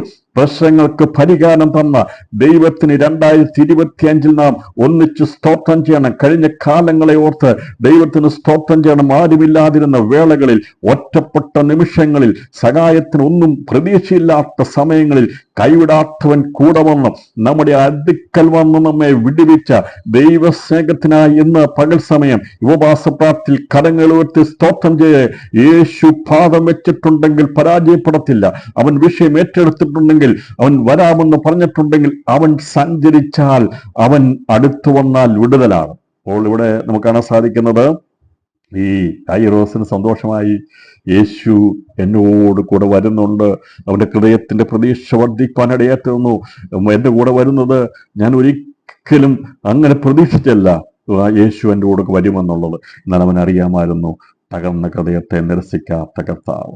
എന്ന പകർസമയം പ്രിയപ്പെട്ടവരെ, ആരെല്ലാം വരാതിരുന്നാലും, നിന്റെ ഒരു സമയത്ത് വേദനപ്പെടുന്ന സമയത്ത് ആശ്വസിപ്പിക്കാൻ വരാതിരുന്നാലും, ആശ്വസിപ്പിക്കുന്ന ദൈവം കൈവിടത്തില്ല കേട്ടോ. അവൻ അടുത്ത് വന്ന് നമുക്ക് വേണ്ടി അവൻ ആശ്വാസം നൽകുന്ന ദൈവമാണ്. ക്രിസ്തുവിനോടുകൂടെ യായിറോസ് പോകുമ്പോൾ അവന്റെ ഉള്ളിലൊരു വലിയ പ്രതീക്ഷയോടെയാണ് പോകുന്നത്, വലിയ പ്രത്യാശയോടെ. ഇത്രയും വലിയ പ്രതിസന്ധിയൊക്കെ നമുക്കും അങ്ങനെയൊക്കെ വിഷയങ്ങൾക്കൊക്കെ നമ്മുടെ പ്രാർത്ഥനയൊക്കെ കേൾക്കാൻ തുടങ്ങുമ്പോൾ ഭയങ്കര സന്തോഷം ഉണ്ടാകും. ദൈവം ആ വിഷയം ഏറ്റെടുത്തല്ലോ, കർത്താവ് പ്രവർത്തിക്കുമ്പോൾ, യേശു പ്രവർത്തിക്കാൻ തുടങ്ങിയാൽ. എന്നാൽ ഇതിന്റെ പശ്ചാത്തലം നമ്മൾ മുഴുവൻ പഠിക്കുമ്പോൾ മനസ്സിലാകുന്നത്, ഈ കാത്തിരിക്കുന്ന വിഷയങ്ങൾക്ക് ദൈവം പ്രവർത്തിക്കാൻ തുടങ്ങുമ്പോൾ പെട്ടെന്ന് ഒരു വിടുതൽ വേഗത്തിൽ സംഭവിക്കുകയില്ല. അതിനൊക്കെ പ്രതിസന്ധിയൊക്കെ ഉണ്ടാകും. ആ പ്രതിസന്ധി ഉണ്ടാകുമ്പോഴും വിശ്വാസം പൊയ്പോകൽ. ഇങ്ങനെ തിരക്കി പോകുമ്പോഴാണ് അന്ന് 12 സംവത്സരമായി രക്തസ്രവമുള്ളവളും മുതലെല്ലാം വൈദ്യന്മാർക്ക് കൊടുത്തിട്ടും ആരാലും സൗഖ്യം വരുത്തുവാൻ കഴിയാത്തവളുമായ സ്ത്രീ പുറകിൽ അടുത്തെന്ന് അവന്റെ വസ്ത്രത്തിന്മേൽ തൊങ്ങൽ തൊട്ടത്. ഇപ്പം യേശു പോകുന്നത് യായിറോസിന്റെ വീട്ടിലേക്കാണ്. എന്നാൽ അവിടെ കൂടി വന്ന എല്ലാവരുടെയും മനസ്സിന്റെ ഭാരങ്ങളും വേദനകളും ആഗ്രഹങ്ങളും അറിയാവുന്നവരാണ് നമ്മുടെ കർത്താവ്. ഇന്ന് ഈ പ്രാർത്ഥനയെ കൂടി വരുമ്പോഴും നമ്മുടെ ഹൃദയത്തിന്റെ ആഗ്രഹങ്ങളെ, വേദനകളെ, ഭാരങ്ങളെ നന്നായി അറിയുന്നവനാ വചനമാകുന്ന ദൈവം. അവന് കൂടെ വന്ന ആൾക്കാരെല്ലാം പോകുമ്പോൾ അവനറിയാമായിരുന്നു അതിൻ്റെ അകത്ത് തകർന്ന ഒരു സ്ത്രീ ഉണ്ടെന്ന് അവൻ അറിയാമായിരുന്നു. കഴിഞ്ഞ 12 വർഷമായിട്ട് ഇത് രണ്ടും സമകാലികമായ സംഭവങ്ങളാണ്. ഈ യായിറോസിന് ഒരു മകൾ ജനിക്കുന്നത് 12 വർഷം മുമ്പാണ്. എന്നാൽ ഈ സൗഖ്യം വരേണ്ടിയിരിക്കുന്ന രക്തസ്രവമുള്ള സ്ത്രീക്ക് രോഗം പിടിപെട്ടത് 12 വർഷം മുമ്പാണ്. ഇത് രണ്ടും സംഭവിച്ചത് 12 വർഷം മുമ്പാണ്. അപ്പോൾ യായിറോസിന്റെ കുടുംബത്തിൽ 12 വർഷം മുമ്പ് സന്തോഷത്തിന്റെ സുദിനമായി ഒരു മകൾ ജനിച്ചു. അവൾ 12 വർഷമാകുമ്പോൾ അവൾ അസ്തമിക്കാൻ പോകുകയും മരിക്കാൻ പോകുന്ന ദുഃഖത്തിന്റെ സമയമാകുമ്പോൾ ഇവിടെ നമുക്ക് കാണാൻ സാധിക്കുന്നത് 12 വർഷം വരെ ഒരു കുഴപ്പമില്ലാതിരുന്ന ഈ കുലീനമായിരിക്കുന്ന സ്ത്രീ നല്ല അനുഗ്രഹിക്കപ്പെട്ട കുടുംബത്തിൽ വളർന്നതാണ്. പക്ഷേ 12 വർഷം മുമ്പ് അവരുടെ ജീവിതത്തിൽ ദുഃഖം വരുവാനിടയാത്തുന്നു, അവരുടെ ജീവിതത്തിൽ രോഗം പിടിപെടുവാനിടയാത്തുന്നു. അപ്പോൾ ഈ രണ്ട് സംഭവങ്ങളാണ്. ഒന്ന്, സന്തോഷത്തോടെ വന്ന യായിറോസിന്റെ കുടുംബം. മറ്റൊരു കുടുംബം എന്ന് പറയും, മറ്റൊരു വ്യക്തി എന്ന് പറയുമ്പോൾ ഈ രക്തസ്രവമുള്ള സ്ത്രീയുടെ ജീവിതത്തിൽ സന്തോഷം നഷ്ടപ്പെട്ട് അവളുടെ ജീവിതത്തിൽ ദുഃഖം തളങ്ങി തട്ടി ആ കുടുംബത്തിൽ ഈ രോഗം മുഖാന്തരമായി വേദനയും ഭാരവും ദുഃഖവും അനുഭവിക്കുന്ന നീണ്ട 12 വർഷത്തെ വേദന വഹിക്കുന്ന ഒരുവളായിരുന്നു രക്തസ്രാവമുള്ള സ്ത്രീ. ഇന്ന് പകൽ സമയം ദൂത് കേൾക്കുന്ന ആരെങ്കിലും ഇപ്രകാരമുള്ള വേദനയോടെ ആയിരിക്കുന്നെങ്കിൽ, ദീർഘവർഷങ്ങളായിട്ട് ചില വിഷയങ്ങളുമേൽ ഭാരപ്പെടുന്നുണ്ടെങ്കിൽ നീ ഭാരപ്പെട്ടു പോകണ്ട. ക്രിസ്തുവിന്റെ അടുത്ത് വന്നു കഴിഞ്ഞാൽ മറ്റാരും അറിയണ്ട, നിന്റെ ജീവിതത്തിന്റെ പ്രശ്നം അവൻ പരിഹരിക്കുമെന്നുള്ള വിശ്വാസത്തോടെ അവനോട് അടുത്ത് വന്നു കഴിഞ്ഞാൽ ആ വിഷയങ്ങൾക്ക് പരിഹാരമുണ്ടാകും. യായിറോസ് വിചാരിച്ചില്ല ഇങ്ങനെ ഒരു ദുഃഖം തളം കെട്ടുന്നൊരു വിഷയം ഉണ്ടാകുമെന്ന്. പക്ഷെ എന്നാൽ എൻ്റെ യേശു പ്രവർത്തിപ്പാൻ ഈ യായിറോസിന്റെ വീട് ആവശ്യമായിരുന്നു. ക്രിസ്തു പ്രവർത്തിപ്പാൻ ആ വീട് ആവശ്യമായിരുന്നു. അവന്റെ സന്തോഷം നഷ്ടപ്പെട്ടെങ്കിൽ ആ സന്തോഷം മടക്കി കൊടുക്കുവാൻ യേശു അവിടെ ചെല്ലണമായിരുന്നു. ഈ സ്ത്രീയുടെ സന്തോഷം കഴിഞ്ഞ 12 വർഷം മുമ്പ് നഷ്ടപ്പെട്ടു പോയതാ. എന്നാൽ അവളുടെ സന്തോഷം മടക്കി കൊടുക്കുവാൻ, അവളുടെ രക്തസ്രവം നിന്ന് അവളെ സൗഖ്യമുള്ളവളാക്കുവാൻ വേണ്ടി ദൈവം അതിന്മേൽ പ്രവർത്തിച്ചിരുന്നു. 12 വർഷം ഇവൾ കാത്തിരുന്നത് രോഗസൗഖ്യമായിരുന്നു. ഒരു വിടുതൽ വേണ്ടിയാണ് കാത്തിരുന്നത്. ആരെന്നെ സൗഖ്യമാക്കും, എവിടെ പോയാൽ വിടുതൽ കിട്ടുമെന്നുള്ള കാത്തിരിപ്പിലായിരുന്നു. അവിടെ അവൾക്കൊരു ഉറപ്പുണ്ടായിരുന്നു, ഒരു ദിവസം ഞാൻ വിടുതൽ പ്രാപിക്കും. പകൽ സമയം പ്രശ്നങ്ങൾ ഭാരങ്ങൾ ഏർപ്പെടുന്ന പ്രിയപ്പെട്ടവർ ഉള്ളിന്റെ ഉള്ളിൽ പറയേണ്ടത്, ഞാൻ വിഷയങ്ങളിൽ നശിച്ചു പോകുമെന്നല്ല, ഇല്ലാതായി തീരുമെന്നല്ല. ദൈവത്തിൽ ആശ്രയമുള്ള ദൈവമക്കൾ പറയണം, എത്ര സമയം കഴിഞ്ഞാലും എത്ര കാത്തിരുന്നാലും എനിക്കൊരു വിടുതലുണ്ടാകുമെന്ന് വിശ്വാസമുള്ള ജീവിതങ്ങൾ കരങ്ങൾ ഉയർത്തി സ്തോത്രം ചെയ്താട്ട് ദൈവത്തിന്റെ വിടുതൽ സംഭവിക്കാൻ പോകുക. 12 വർഷമായി അവൾ ചികിത്സിച്ച് ഒരു മാറ്റമുണ്ടായില്ല. അവരുടെ ജീവിതത്തിൽ അവൾക്ക് സൗഖ്യം വരുത്താൻ ആർക്കും കഴിഞ്ഞില്ല. എങ്കിലും അവൾ കാത്തിരുന്നത് ഒരു വിടുതലിന് വേണ്ടിയായിരുന്നു. നിരാശപ്പെട്ടവൾ ഒരു കോണിൽ കിടന്നില്ല, ഒരു വീടിൽ അവൾ മുറിയിൽ ഒതുങ്ങിപ്പോയില്ല. ഞാൻ വിചാരിക്കുന്നതിന് മുമ്പൊക്കെ ആയിരിക്കാം, എന്നാൽ ഏതെങ്കിലും വിധത്തിൽ ഒരു വിടുതൽ ഉണ്ടാകുമെന്നുള്ള പ്രതീക്ഷയോടെ കാത്തിരുന്ന ഈ സ്ത്രീ യേശു എന്ന ആ 2 അക്ഷരമുള്ള നസ്രയൻ ലോകത്തിൽ അത്ഭുതം പ്രവർത്തിക്കുന്ന ജീവനാണെന്ന് മനസ്സിലാക്കിയപ്പോൾ എങ്ങനെയും അവന്റെ പിന്നാലെ ഒന്ന് വന്ന് സൗഖ്യം പ്രാപിക്കണമെന്നുള്ള ആഗ്രഹത്തോടു കൂടി അവൾ യേശുവിന്റെ പിന്നാലെ വരുവാനിടയായിട്ടുണ്ട്. ഇവിടെ ആ പ്രതീക്ഷ ഉണ്ടായിരുന്നു, നമുക്കും ആ പ്രതീക്ഷ ഉണ്ടായിരുന്നു. ചിലരുടെ ജീവിതത്തിൽ എങ്ങനെയാണെന്ന് പറഞ്ഞാൽ എന്തെങ്കിലും വിഷയം വന്നു കഴിഞ്ഞാൽ പിന്നെ നിരാശപ്പെട്ട് തീർന്നു. പിന്നെ പ്രാർത്ഥനയില്ല, ഉപവാസമില്ല, ചികിത്സയില്ല, ഒന്നുമില്ല, പിന്നെ മരിച്ചാൽ മതി എന്ന് പറയും. അങ്ങനെയല്ല പ്രിയപ്പെട്ടവരെ, ജീവന്റെ കൊതിയായിരിക്കണം നമ്മൾക്ക് ഉണ്ടാകേണ്ടത്. എപ്പോഴും ദൈവമക്കളെ ഭരിക്കേണ്ടത് ജീവനായിരിക്കണം. നമ്മുടെ ജീവിതത്തിനകത്ത് എപ്പോഴും ജീവന്റെ പ്രത്യാശ ഉണ്ടായിരിക്കണം. മരണത്തിന് വേണ്ടി കാത്തിരിക്കുന്നതിനാകരുത് ദൈവമക്കൾ. പ്രശ്നം വരുമ്പോൾ എല്ലാ മനുഷ്യരും വിചാരിക്കുന്നത് ഒഴിഞ്ഞു പോകണമെന്ന്, ലോകത്തുനിന്ന് ഒന്ന് മരിച്ചാൽ മതി എന്ന് വിചാരിക്കുന്നത്. എന്നാൽ ദൈവിക പ്രത്യാശയുള്ളവര് എങ്ങനെയെങ്കിലും ഒരു വിടുതലിന് വേണ്ടി കാത്തിരിക്കും. അതല്ലേ കർത്താവ് ധനവാന്റെ ലാസറിനെ കുറിച്ച് അവിടെ പറഞ്ഞപ്പോഴും കർത്താവ് പറഞ്ഞത്, ലാസർ മരിക്കാൻ വേണ്ടിയല്ല കാത്തിരുന്നത്, അവൻ കാത്തിരുന്നത് ജീവിക്കാൻ വേണ്ടിയാ. ഇന്ന് ഈ ലോകത്തിൽ ആത്മഹത്യ പ്രവണത വർദ്ധിക്കുന്നത് കൊണ്ട്, നിരാശകൾ വർദ്ധിക്കുന്നത് കൊണ്ട് ഇന്ന് പകൽ സമയം ഞാൻ പറയുന്ന സന്ദേശം, പ്രിയപ്പെട്ടവരെ, പ്രശ്നം വരുമ്പോൾ മരിക്കാൻ വേണ്ടിയല്ല ഞാൻ നിങ്ങളും തീരുമാനമെടുക്കേണ്ടത്, എങ്ങനെയെങ്കിലും ഒന്ന് ഒഴിവായി മാറിയാൽ മതിയായിരുന്നല്ല വിചാരിക്കേണ്ടത്. അതേ പറയണം, എനിക്ക് ജീവൻ തന്നവൻ എന്നെ വിടുവിക്കുവാൻ വിശ്വസ്തന, അവൻ എന്നെ വിടുവിക്കും. ആ വിടുതലിന്റെ ആഗ്രഹത്തോടെ ഉണ്ടെങ്കിൽ ദൈവത്തിന്റെ വഴിയും അവൻ നിനക്ക് കാണിച്ചു തരും. അവൻ കാണിച്ചു തരുമെന്നുള്ളത് 25-ാം സങ്കീർത്തനത്തിൽ നാം വായിച്ച സങ്കീർത്തനം തുടർന്നുള്ള ഭാഗം വായിക്കുമ്പോൾ അങ്ങനെയാണ് രേഖപ്പെടുത്തിയിരിക്കുന്നത്. ഈ പ്രത്യാശയുടെ വാക്ക് പറയുമ്പോഴാണ് വഴി വെളിപ്പെടുന്നത്. നിരാശയോടെ പറഞ്ഞുകൊണ്ടിരുന്നാൽ വഴി വെളിപ്പെടുത്തില്ല. ഇപ്പൊ ഞാൻ പറഞ്ഞല്ലോ, ദാവീദിന്റെ ജീവിതത്തിൽ പ്രശ്നമുണ്ടായി, അവൻ വല്ലാതെ ബുദ്ധിമുട്ടി, അവൻ നിരാശയുള്ളവനായി തീർന്നു. നിങ്ങളിലേക്ക് മനസ്സുയർത്തി, ദൈവമേ നിന്നെ ആശ്രയിക്കുന്നു പറഞ്ഞു, ഞാൻ ലജ്ജിച്ചു പോകരുതേ, ശത്രുക്കൾ എന്റെ മേൽ ജയം ഘോഷിക്കരുതെന്ന് പറഞ്ഞിട്ട് പറഞ്ഞു, നിന്നെ കാത്തിരിക്കുന്ന ഒരുത്തനും ലജ്ജിച്ചു പോകുകയില്ല. വെറുതെ ദ്രോഹിക്കുന്നവർ ലജ്ജിച്ചു എന്ന് പറയാണ്, യഹോവേ നിന്റെ വഴികളെ എന്നെ അറിയിക്കണമേ, നിന്റെ പാതകളെ എനിക്ക് ഉപദേശിക്കണമേ. വഴി അടഞ്ഞിരിക്കുന്ന ജീവിതമേ, ഇന്ന് പകൽ സമയം ആത്മാവിൽ ദൂതറിയിക്കുക. ഈ പ്രത്യാശ ഉണ്ടാകുമ്പോൾ എൻ്റെ ദൈവം, എൻ്റെ സൃഷ്ടിതാവാം ദൈവം എനിക്ക് വേണ്ടി പ്രവർത്തിക്കുമെന്നുള്ള പ്രത്യാശയുടെ വാക്ക് പറയുമ്പോൾ ഇന്നുവരെ മറഞ്ഞിരുന്ന ചില വഴികൾ നിനക്ക് വേണ്ടി, എനിക്ക് വേണ്ടി തുറക്കപ്പെടുമെന്ന് ആത്മാവിൽ ഞാൻ ദൂതറിയിക്കുകയാണ്. നിരാശകളെല്ലാം വിട്ടുമാറട്ടെ. ജീവിതങ്ങളിൽ നിരാശകൾ വിട്ടുമാറി ദൈവത്തോട് പ്രത്യാശ വാക്ക് പറഞ്ഞ കർത്താവേ, കഴിഞ്ഞ നാളുകൾ എന്നെ വിടിവിച്ച ദൈവം ഈ വിഷയങ്ങളിൽ എന്നെ വിടിവിക്കും. ഒരുപക്ഷെ നീ സ്വപ്നം കണ്ട്, വലിയ ദുസ്വപ്നം കണ്ട് അത് സംഭവിക്കുമെന്ന് ഭാരപ്പെടുന്ന വ്യക്തിയായിരിക്കാം. ഇന്ന് പകർച്ചയും ആത്മാവിൽ പറയുക, അതിനെ മാറ്റിക്കളയുവാൻ ദൈവത്തിന്റെ ചിന്തകൾക്ക് കഴിയും. ദൈവത്തെ പറഞ്ഞാൽ മതി, എൻ്റെ ദൈവം അറിയാതെ എൻ്റെ ജീവിതത്തിലൊന്നും സംഭവിക്കുകയില്ല.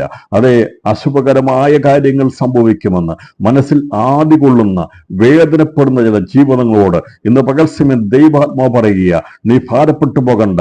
ശത്രു നിന്റെ മേൽ ജയഘോഷം കൊള്ളുവാൻ ദൈവം സമ്മതിക്കുകയില്ല. ദൈവത്തെ പ്രത്യാശ വെച്ചുകൊണ്ടാൽ, ദൈവത്തിന് വേണ്ടി കാത്തിരുന്നു കഴിഞ്ഞാൽ സാഹചര്യങ്ങളെ മാറ്റുവാൻ ഇന്ന് പ്രബലപ്പെട്ടു നിൽക്കുന്ന അന്ധകാര മണ്ഡല ശക്തികളെ കീഴ്പ്പെടുത്തി ജയം തന്ന് നമ്മുടെ തല ഉയർത്തുവാൻ കഴിവുള്ളവനാ ഇന്ന് പകൽസമയം സംസാരിക്കുന്നത്. അവന്റെ ശബ്ദമാ ഞാനും നിങ്ങളും കേൾക്കുന്നത്. അവന് പ്രവർത്തിപ്പാൻ കഴിയാത്തൊരു മേഖലയില്ല. ഇന്ന് പകൽസമയം ആത്മാവിൽ ദൂരറ്റെടുക്കുന്ന ജീവിതം പ്രത്യാശയോടെ ദൈവത്തെ പറഞ്ഞ കർത്താവേ, ഞാൻ ലജ്ജിച്ചു പോകുവാൻ നീ ഒരു നാളും സമ്മതിക്കുകയില്ല.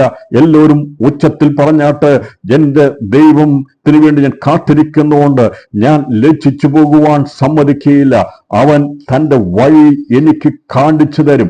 കെട്ടിയടച്ചു വെച്ചിരിക്കുന്നത് പോലെ, ഒരു വഴി പോലും മുമ്പിലില്ലാത്ത വിധത്തിൽ കെട്ടിയടച്ചു വെച്ച ചില ജീവിതങ്ങളെ ഇന്ന് പകൽ സമയം ദൈവാത്മാവ് വഴി കാണിക്കാൻ പോകുക. നിനക്ക് വേണ്ടി, എനിക്ക് വേണ്ടി വഴി തുറന്ന് കാണിക്കുന്ന, വഴിയും സത്യവും ജീവനുമായിരിക്കുന്ന യേശു എന്റെ ആത്മാവാണെന്ന് ശക്തമായി സംസാരിക്കുന്നത്. ദൈവസന്നിധിയിൽ ജീവന്റെ പ്രതീക്ഷയോടുകൂടി കാത്തിരിക്കുന്നവർക്ക് വേണ്ടി, പ്രത്യാശയോട് കാത്തിരിക്കുന്നവർക്ക് വേണ്ടി, എൻ്റെ ദൈവമേ എന്നെ സഹായിക്കണമേ, വിടിവിക്കണമേ എന്ന് ആരെങ്കിലും ഈ ദിവസങ്ങളിൽ ലോകത്തിന്റെ ഏത് കോണിലിരുന്ന് പ്രതീക്ഷയോടെ പ്രാർത്ഥിച്ചാൽ അവന്റെ അടുക്കിലേക്ക് അടുത്തു വരുന്നതാണ് ദൈവം. അവന്റെ അടുക്കിലേക്ക് എത്തിച്ചതെന്നാണ് അവന്റെ സൃഷ്ടിതാൻ ദൈവം. അതുകൊണ്ട് നിരാശപ്പെട്ടു പോകുകയല്ല, ഭാരപ്പെട്ടു പോകുകയല്ല, അത് മരിക്കാൻ വേണ്ടി ആഗ്രഹിക്കുകയല്ല ചെയ്യേണ്ടത്. ജീവനോടുകൂടി എനിക്കിരിക്കുന്ന 12 വർഷം ചെയ്ത് എല്ലാം നഷ്ടപ്പെട്ടു, സകലതും നഷ്ടമാ. പിന്നീട് അടുത്ത പദ്ധതി എന്ന് പറഞ്ഞാൽ, ലോകപ്രകാരം ചിന്തിച്ചു കഴിഞ്ഞാൽ എങ്ങനെയെങ്കിലും ഒന്ന് മരിച്ചേക്കാമെന്ന്, ഇനി ഒരു ഭാരമാകണ്ട എന്ന് വിചാരിക്കുള്ളൂ. പക്ഷേ ഇവൾ വിചാരിച്ചു, എങ്ങനെയെങ്കിലും എനിക്ക് സൗഖ്യം പ്രാപിക്കണം. ദൂത് മനസ്സാൻ വിചാരിക്കണം. ഇന്ന് പകൽ സമയം ദൂത് കൃത്യമായ ദൂതാ. ചില ഹൃദയങ്ങളിൽ വല്ലാത്തൊരു വേദനയുണ്ടായിട്ട് അത് ഒന്ന് മാറിക്കിട്ടിയിരുന്നെങ്കിൽ, ലോകത്തുനിന്ന് മാറ്റപ്പെട്ടിരുന്നെങ്കിൽ നന്നായി എന്ന് വിചാരിക്കുന്ന ചില ജീവിതങ്ങളോട് ദൈവാത്മാ സംസാരിക്കുക. അല്ല, ദൈവം തന്നിരിക്കുന്ന ആയുസ് തയ്ക്കണം. ദൈവത്തിന് വേണ്ടി കാത്തിരിക്കുക. നീ ലജ്ജിച്ചു പോകത്തില്ല. നിന്നെ ഭാരപ്പെടുത്തുന്ന വിഷയങ്ങൾ ഏതുമാകട്ടെ, കഷ്ടനഷ്ടങ്ങൾ ഏതുമാകട്ടെ, രോഗം ഏതുമാകട്ടെ, കാത്തിരുന്നു കഴിഞ്ഞാൽ വിടുതലുണ്ട് കൊട്ടോ, രക്ഷയുണ്ട് കൊട്ടോ. നിന്റെ വിശ്വാസം ഒരിക്കലും അത് വൃഥാവായി പോകുകയില്ല. ഇവിടെ അടുത്ത് യേശു മുമ്പോട്ട് പോകുമ്പോൾ ഇവരെ തെരഞ്ഞെന്ന് അവിടെ ദൈവം സൗഖ്യമാക്കിയില്ല. കർത്താവിന് അറിയാമായിരുന്നു ഇങ്ങനൊരു സ്ത്രീ ഉണ്ടെന്നും അവനെല്ലാം അറിയാൻ കേട്ടോ. യേശു തെരഞ്ഞു നിന്ന് അവളെ വിളിച്ചിറക്കി സൗഖ്യമാക്കിയില്ല. അതിന് കാരണമുണ്ട്. കർത്താവിന് അറിയാം അവന്റെ അടുക്കൽ വന്നതാണെങ്കിൽ എത്ര പ്രതികൂലമുണ്ടെങ്കിലും അവന്റെ അടുക്കൽ വരുമെന്നുള്ളത്. അപ്പൊ യായിറോസ് ദൈവസന്നിധിയിൽ കമണ്ട് വീണ് യേശു അവന്റെ വീട്ടിലേക്ക് പോകുമ്പോൾ, ഈ വലിയ പുരുഷാരത്തോടു കൂടി പോകുമ്പോൾ കാത്തിരുന്ന ദൈവജനം അവനെ ആഘോഷത്തോടെ, സന്തോഷത്തോടെ, അവർക്ക് വിടുതൽ കിട്ടുവാൻ വേണ്ടി, സമാധാനം കിട്ടാൻ വേണ്ടി യേശുവായിട്ട് ഇങ്ങനെ സന്തോഷത്തോടെ അവർ പോകുമ്പോൾ ഇതിനകത്ത് വേദന അനുഭവിക്കുന്ന 2 വ്യക്തികളായിരുന്നു പ്രധാനമായിട്ടുള്ളത്, യായിറോസ് രണ്ട് ഈ രക്തസ്രവമുള്ള സ്ത്രീ, ഇവർ രണ്ടുപേരും അന്നത്തെ ആ കൂട്ടത്തിൽ വളരെയധികം വേദന അനുഭവിച്ചതായിരുന്നു. യായിറോസിന്റെ വിഷയത്തിന് വേണ്ടി പരിഹാരത്തിന് വേണ്ടിയാ യേശു അവന്റെ വീട്ടിലേക്ക് പോകുന്നത്. ആ പോകുന്ന യാത്രയിലാണ് ഈ 12 വർഷമായിട്ടുള്ള വേദനയും ഭാരവും കഷ്ടവും നഷ്ടവുമായിട്ടുള്ള ഈ രക്തസ്രവമുള്ള സ്ത്രീ യേശുവിന്റെ വസ്തുത അറിഞ്ഞിട്ട് അവന്റെ പിന്നാലെ കൂടി അവള് ചെന്നത് ഏതെങ്കിലും വിധത്തിൽ ഞെക്കിഞ്ഞെരുങ്ങി ഇന്ന് പകൽ സമയം യേശുവിന്റെ അടുക്കിലേക്ക് എത്തിയതുപോലെ ഇന്ന് പകൽ സമയം ക്രിസ്തു യേശുവിന്റെ അടുക്കൽ നിന്ന് എത്തിച്ചേർന്ന് കഴിഞ്ഞാൽ വിടുതല. ഇവള് എത്തിയ ശേഷമായിട്ട് എല്ലാവരും സ്ത്രീ പുറകിൽ ചെന്ന് അവന്റെ വസ്ത്രത്തിന്റെ തൊങ്ങൽ തൊട്ടു. യേശുവിന്റെ വസ്ത്ര തൊങ്ങൽ അവൻ തൊട്ടു. അവൾ വിചാരിച്ചത് യേശുവിന്റെ ശരീരത്തെ തൊടാൻ അവൾക്ക് യോഗ്യതയില്ല. വിചാരിച്ചു അവൻ ധരിച്ചിരിക്കുന്ന വസ്ത്രത്തിന്റെ അഗ്രത്തിലൊന്ന് തൊട്ടാൽ ഞാൻ സൗഖ്യമാകും. എനിക്ക് അവന്റെ മുമ്പിൽ ചെന്ന് യാചിക്കാനോ എനിക്ക് പറയുവാനോ എനിക്ക് സാധ്യതയുള്ളവനല്ല, എനിക്കതിനുള്ള യാതൊരു യോഗ്യതയുമില്ല. എന്നാൽ അവന്റെ വസ്ത്രത്തിന്റെ തൊങ്ങലെങ്കിലും തൊട്ടാൽ സൗഖ്യമാകുമെന്ന് എനിക്കറിയാമെന്ന് വിചാരിച്ചുകൊണ്ട് അവൾ അവന്റെ വസ്ത്രത്തിന്റെ തൊങ്ങൽ തൊട്ടു. ഉടനെ അവളുടെ രക്തസ്രവം നിന്നുപോയി. ഞാൻ പറഞ്ഞല്ലോ, വേഗത്തിലാണ് ദൈവം കാത്തിരുന്ന് 12 വർഷം ആ സൗഖ്യത്തിന് വേണ്ടി. ഒരു വഴിയിലൂടെയും മാറ്റമുണ്ടായില്ല. എന്നാൽ ഈ 12 വർഷത്തെ ദീർഘമായ രോഗം ഒരൊറ്റ നിമിഷം കൊണ്ട് യേശുവിനെ ഒന്ന് സ്പർശിച്ചപ്പോൾ അത് നിന്നുപോയെന്ന് പറഞ്ഞാൽ അവളെ ബാധിച്ചിരുന്ന ബാധ അവളെ വിട്ടുമാറി, അവൾ സൗഖ്യം പ്രാപിച്ചു. നമ്മുടെ കർത്താവ് അവളോട് തുറന്നു പറയുന്ന മറ്റൊരു സുവിശേഷമുണ്ട്, ബാധ നിന്നെ വിട്ടുമാറി സമാധാനത്തിരിക്കാൻ പറഞ്ഞത്. അപ്പോൾ ഇവളെ ബാധിച്ചിരുന്ന ബാധ മാറണമെങ്കിൽ യേശു തൊടണം. യേശുവിന്റെ സാന്നിധ്യമുണ്ടെങ്കിലേ ബാധ വിട്ടുമാറുകയുള്ളൂ. ഇന്ന് പകൽ സമയം ഏത് ബാധയുമാകട്ടെ, ആ ബാധയെ ഇല്ലാതാക്കാൻ വേണ്ടി ഒരുവന് മാത്രമേ കഴിയത്തുള്ളൂ. നസ്രയന്റെ ശക്തി വ്യാപരിച്ചാൽ, അവന്റെ അടുത്ത് നിന്ന് അവനെ സ്പർശിച്ചാൽ, അവന്റെ ശരീരവുമായിട്ട് ഒരു ബന്ധമുണ്ടായിക്കഴിഞ്ഞാൽ ബാധ വിട്ടുമാറും. ഇന്ന് പകൽ സമയം അങ്ങനെയെങ്കിൽ ദൈവസഭ ക്രിസ്തുവിന്റെ സഭയാണ്, അവന്റെ ശരീരമാണ്. അവന്റെ ശരീരത്തോട് അടുത്ത് വന്നു കഴിഞ്ഞാൽ ബാധകൾ വിട്ടുമാറും. നമുക്കറിയാം, ബാധ വിട്ടു, മരണത്തിന്റെ ബാധ വിട്ടുമാറി. ഞാനും നിങ്ങളും പാപത്തിന്റെ കൊടിയ ബാധയിലായിരുന്നു, മരണത്തിന്റെ മരണമെന്ന ബാധയിൽ നിത്യമായ ബാധിക്കപ്പെട്ടവരായിരുന്നു.